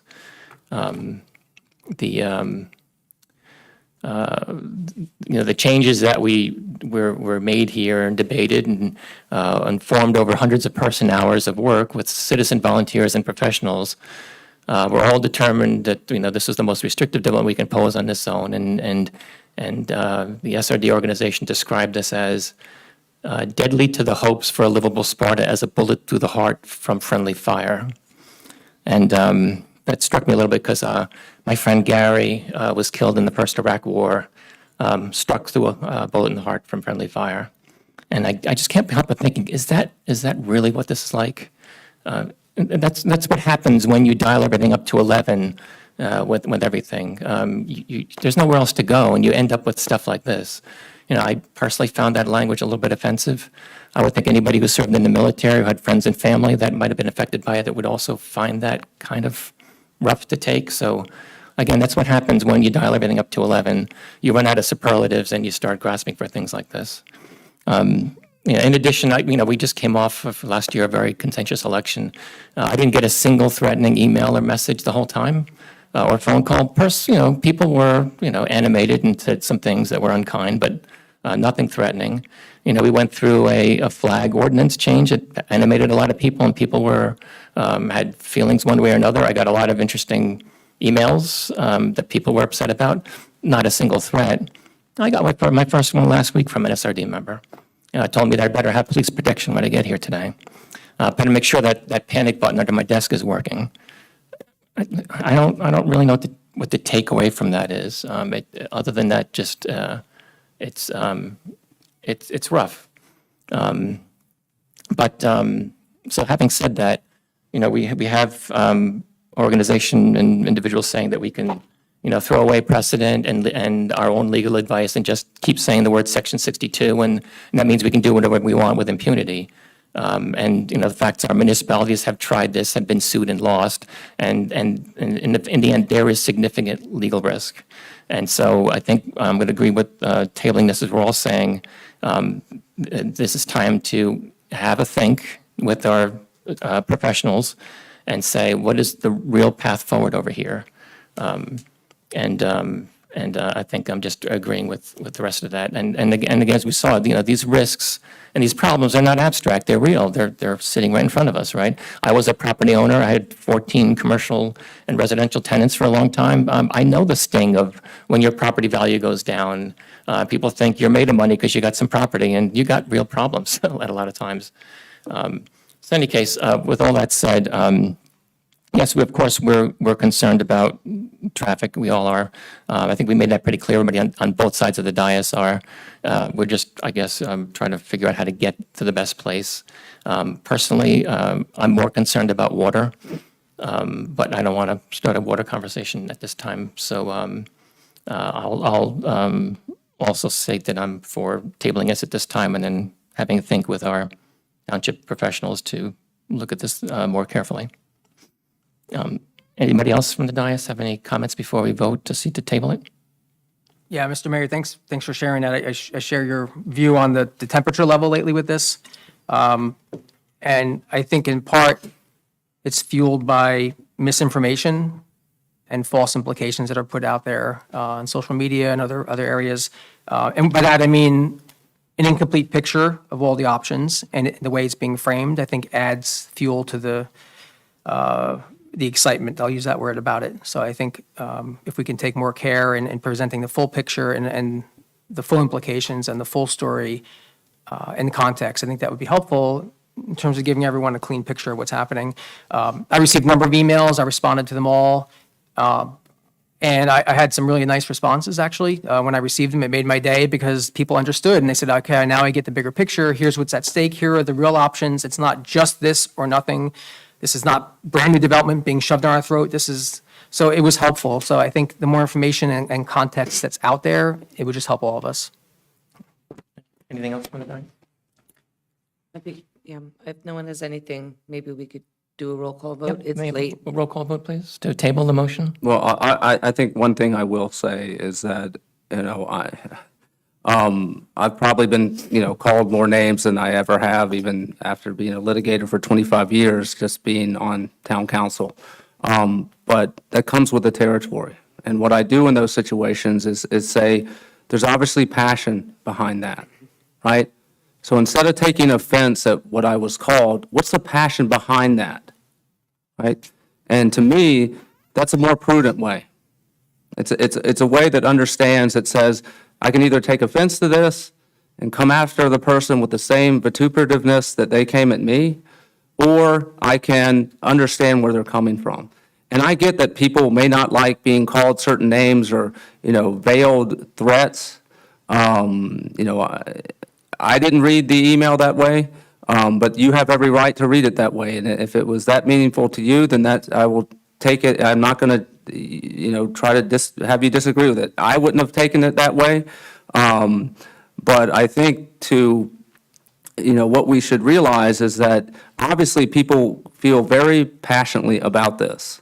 And we, as, council members, have to take that into consideration. And sometimes when people articulate it, it comes out sideways and wrong because they're human beings, and they may not get it right. But Are you justifying the threat against him right now? I am not justifying the threat against him. One, I read it and I don't see it as a threat. But that's just my interpretation. Yeah, exactly. It was not. But in any event, we're not going to sit here and discuss that. It was a threat as interpreted by Councilman Chiarello, and he has every right to interpret it that way. It's not how I would have done it. But that's, in any event, I think that, instead of, hey, if you only knew this information and that information, you wouldn't say what you said. I think that what we have to do is to understand where they are coming from. And I think people have made very passionate on both sides. And so I think that, and I like the idea of trying to work with all the stakeholders. And we do, to me, I don't think it's completely inappropriate to have the stakeholders who own the property have at least some say, even though, listen, the municipality has the ultimate zoning authority. It's not planning board, it's 5 people up here who do. And we have to remember that.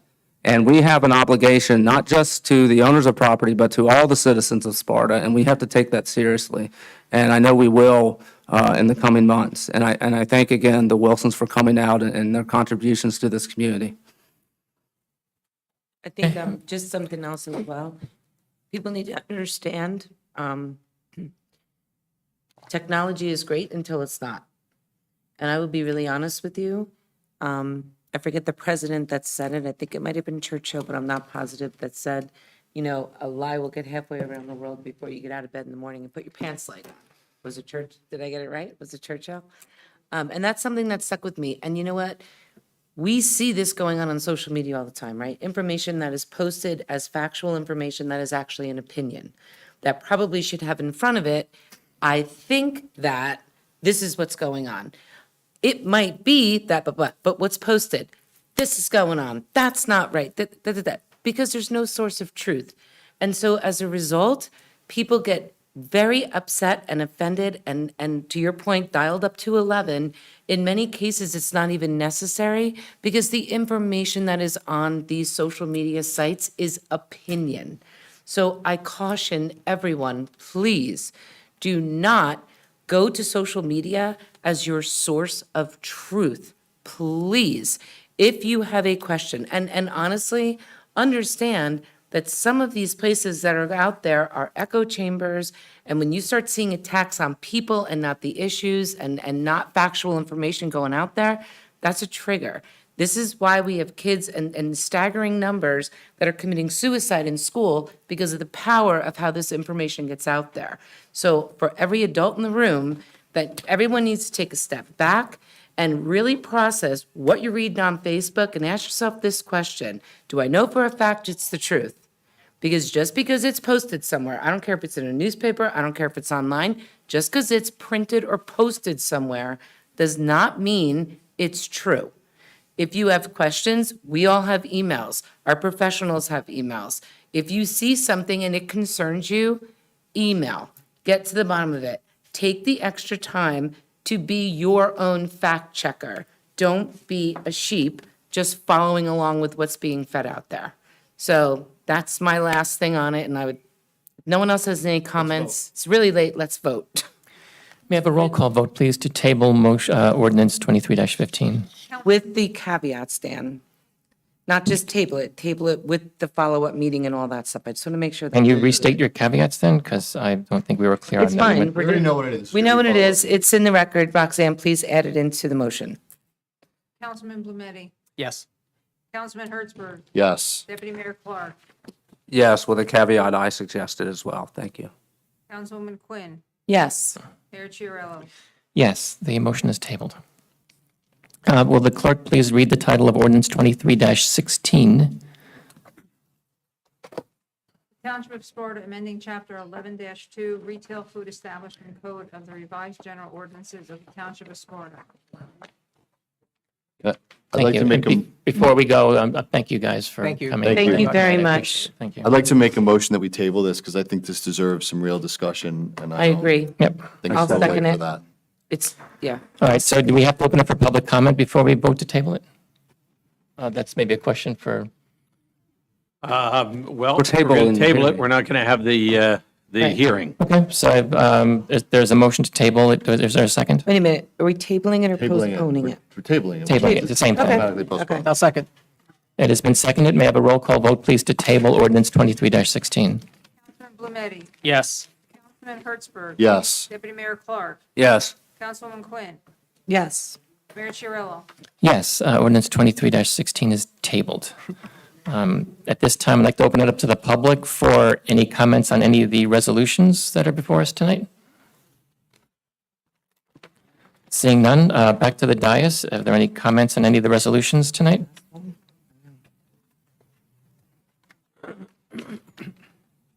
I'd just like to carve out 9-8. Yes, we'll have carve out 9A for a different vote. Yep. Anything else? Okay, may I have a motion to accept resolutions 9-1 through 9-7? Motion. Thank you. May I have a second, please? Second. All those in favor say aye. Aye. Aye. Any opposed or abstain? All right, the resolutions have passed. May I have a motion to accept resolution, to approve resolution 9-8? I'll make a motion to approve 9-8.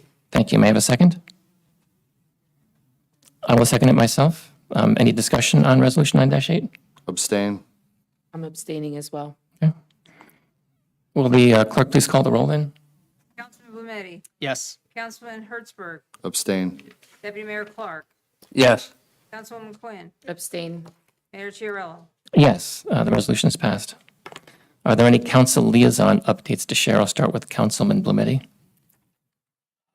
Just the Environmental Commission this Thursday, August 10th, here at 7 PM at the regularly scheduled meeting. There will be a guest speaker from the Land Conservancy of New Jersey talking about open space planning.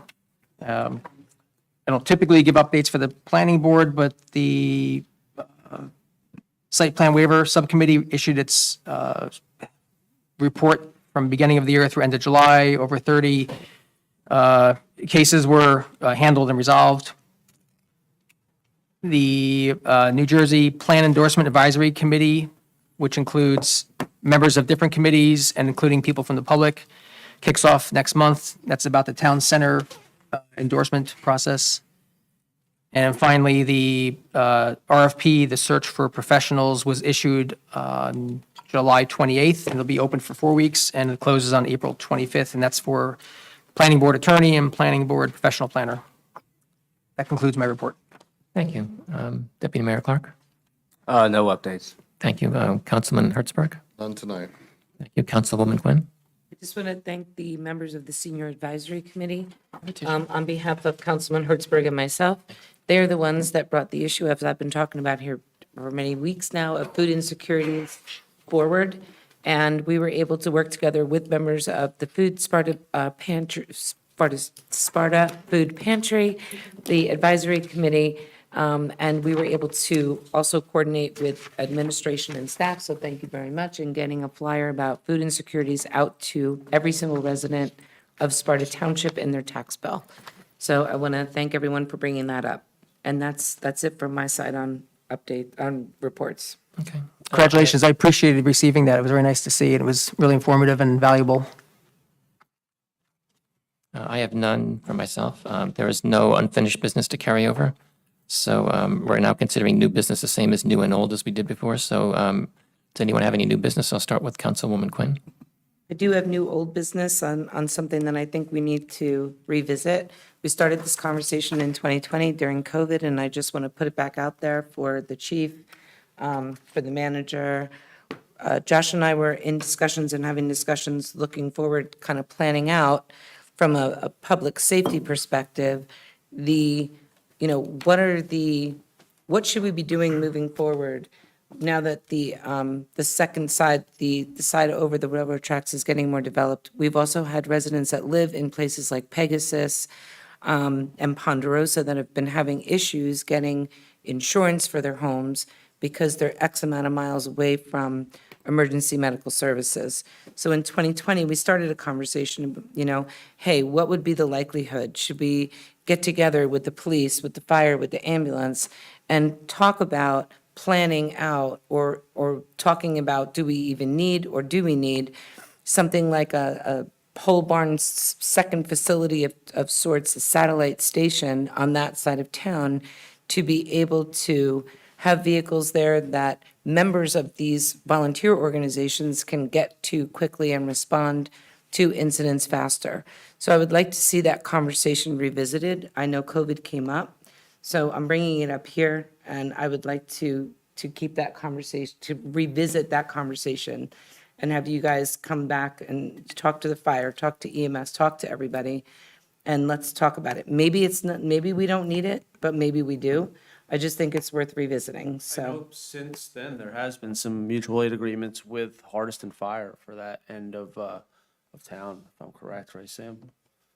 Believe so. Ginsburg, I think, was in on one of them, as But- well as. I'll We find were out for talking sure. about like a satellite location for our equipment for Sparta. And maybe that's something that's not conceivable anymore, but again, then COVID happened, then it kind of got pushed to the back. But as we see more and more Erin Way, Park Road, now we have additional fields over there, we've got more houses, and things like that. I just think it's worth another discussion between all the emergency response, everyone, ambulance, fire, police. Absolutely. I know there, like I said, there are plans in place already as far as insurance, Okay. purposes. I think that there was something that was put in place specifically for homeowners out there to have Hardiston Fire Department as, a first contact for that area out there. But Okay. I'll double check on that and we can sit down and discuss. Okay, I mean, again, I just wanted to revisit it. I think we owe it to everyone just to get the conversation going. And maybe it's something we don't need, but that's only going to happen if we revisit it and talk about it. Thank you. That's it for me for unfinished business. I would like to know what the insurance company's position on why they're, I don't think we should take it as gospel that, my guess is our emergency services believe they can respond in an adequate time. And this may be a condition of the insurance company for its own reasons for doing this. I'd like to find that out. Maybe it's just my skepticism of having been in lots of litigation with insurance companies over the years, that you do not take what they say as gospel. They have their own financial interest in doing so. And so I would like to hear from our EMS folks to find out, how legitimate is this idea that they're going to have to either raise rates or change some of the coverage based upon their view of the responsiveness of our emergency services. But that's not the question that I'm bringing up. What I'm telling you is in the past, residents have had issues with getting insurance because I know Sam and other members of administration have had to write letters on their behalf with regard to response, which is why that agreement was entered into in the first place. What I am saying is in 2020, we started having a conversation, what is the likelihood with all the expansion, new homes, the addition of the Chelsea, all the new businesses that are out there? We spoke about what is, the likelihood that we would need to plan for a satellite sort of station with an ambulance, a fire truck, and something. What is the likelihood that that will help our emergency responders?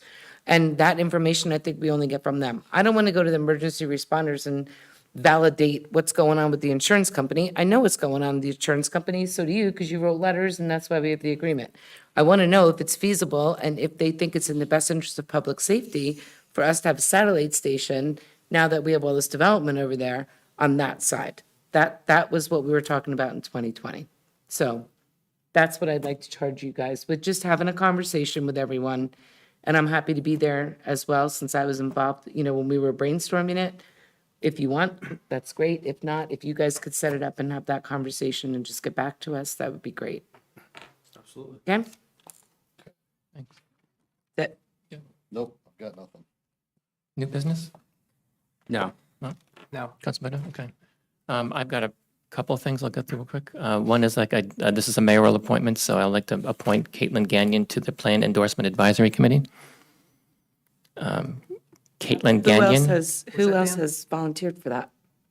I can't remember. There's it's about 7 or 8 people now. Didn't she just get put on the zoning board? No. No, who's Or this was she Mm. again? planning? Caitlin Gagnon, Gagnon. Gagnon. Agnon, okay. Well, if it's French, it's Gagnon. Yeah. So is there a Right. volunteer application for that? Yes, but it's a mayoral appointment. No, okay, but I'm just wondering if anyone else. I haven't seen any other applications for the Plan Endorsement Advisory Committee. Okay. I think we're set for now, too. I think we had 2 residents early on. Okay. There is no limit. Okay. I'd like to make a nomination for 3 people for the Revolution NJ 250 Committee. They are Paula Manning, who is a genealogist and involved in historic preservation, Stuart Schwartz, who has some marketing skills, and Andrew Buchanan, who is a supervisor of social studies at Sparta High School. So those are my recommendations, or I would like to nominate them for Revolution NJ Committee. Do I have a second? Second. Any discussion on those 3? All those in favor of putting those 3 people on the Revolution NJ Committee, say aye. Aye. Any opposed or abstain? Okay, that has been carried. We did have an application for the Sparta Municipal Alliance Committee from Bill Enright. Did you see that, Councilman Quinn? What's that? We had a Sparta Municipal Alliance Committee application from William Enright. Well, we are in a position where we can take a new member, so if you would like to make that nomination, I'll second it. Okay, I would like to make that nomination. Okay, so I will second it. Excellent. Any discussion or comment? Okay, all those in favor of adding William Enright to the Sparta Municipal Alliance, say aye. Aye. Any opposed or abstain? All right, that has been carried. I would like to, according to our policy, I need to have a vote to place for a future meeting a resolution. So I'd like to place a resolution on the agenda for the August 22nd meeting that we fly the following flags at the proposed dates. The flag of the U.S. Air Force, September 18th, the flag of the U.S. Navy, October 13th, flag of the U.S. Marine Corps, November 10, flag of the U.S. National Guard, December 13, flag of the U.S. Space Force, December 20th. These were recommended by a citizen of Sparta. So that's my vote to put them on the agenda for a resolution for the next meeting. May I have a second for that? I'll second. Okay, all those in favor say aye. Aye. Any abstain? Councilman Hertzberg and Councilwoman Quinn abstained. Okay, otherwise I think that is passed. Can we go back to the Enright? Yes. Roxanne, can you please send me Bill Enright's information so that I can add him to our email distribution list? I think I might have added his application in the council share. Is it in the council share? In the council share. Okay, all right. I'll send him an email and add him to our list. Okay. Okay. I guess 2 more things. Second to last thing is I'd like for the council to prepare an ordinance change to increase the size of the environmental commission by 2 people. That group has been really stretched lately. They've got a lot of things planned, and they could use more people. And so we're not going to add them by vote now, but I'd like to just make a motion that we introduce at the next meeting or a future meeting, if the next meeting is not practical, to increase the size of the commission by 2 people. How many people are on it now? There are 5 with 2 alternates. So you want to bring it Bring from it to 7 to 7. 9? So are you going to take those 2 people and make them? Not necessarily. So it'll Probably. be 7, it'll be 9 total. 9 total, 7 plus 2 alternates. Plus 2 alternates. Correct. May I have a second for that? I'll second. All those in favor say, any discussion otherwise? All those in favor say aye. Aye. Any opposed or abstain?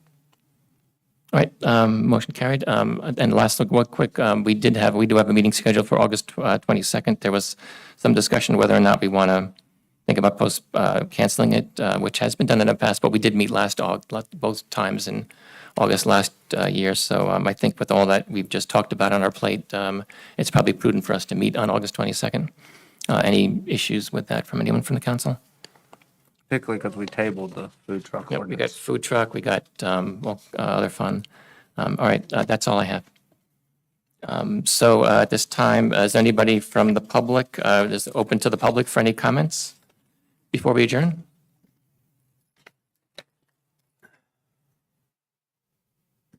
Jenny Derrick's Tap into Sparta. Real quick, I've been asking for a little more than a year if we can update the zoning map on the township website.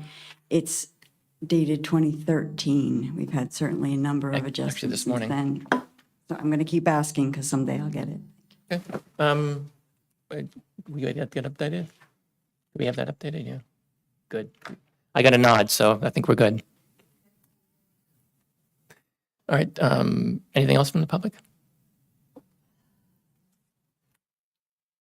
Yes, Margie Murphy, 9 Pueblo Parkway. There's a shop on the Sparta Avenue, the Green Remedies. We are not allowed to sell CBD or marijuana in Sparta, correct? I don't know about CBD, but cannabis products are. Cannabis products. CBD you can. THC? Okay. They are. They are. And, The only one. What? It's not the only one. I know they're not the only one. It's just, I don't know what we can do about it. Do we? Refer that to our zoning office. Information you could Yeah. send to the police department. Okay, so you can go in and ask for something and wink, wink, nod and, Facts before acts. Need some factual information first. okay, how would you like me to present that? In a writing and take Come down and pictures? stop and see me. Okay, I will. Thank you. Anyone else from the public? All right, may I have a motion to adjourn? So moved. Second. All those in favor say aye. Aye. Any opposed or abstain? We are adjourned. Thank you very much.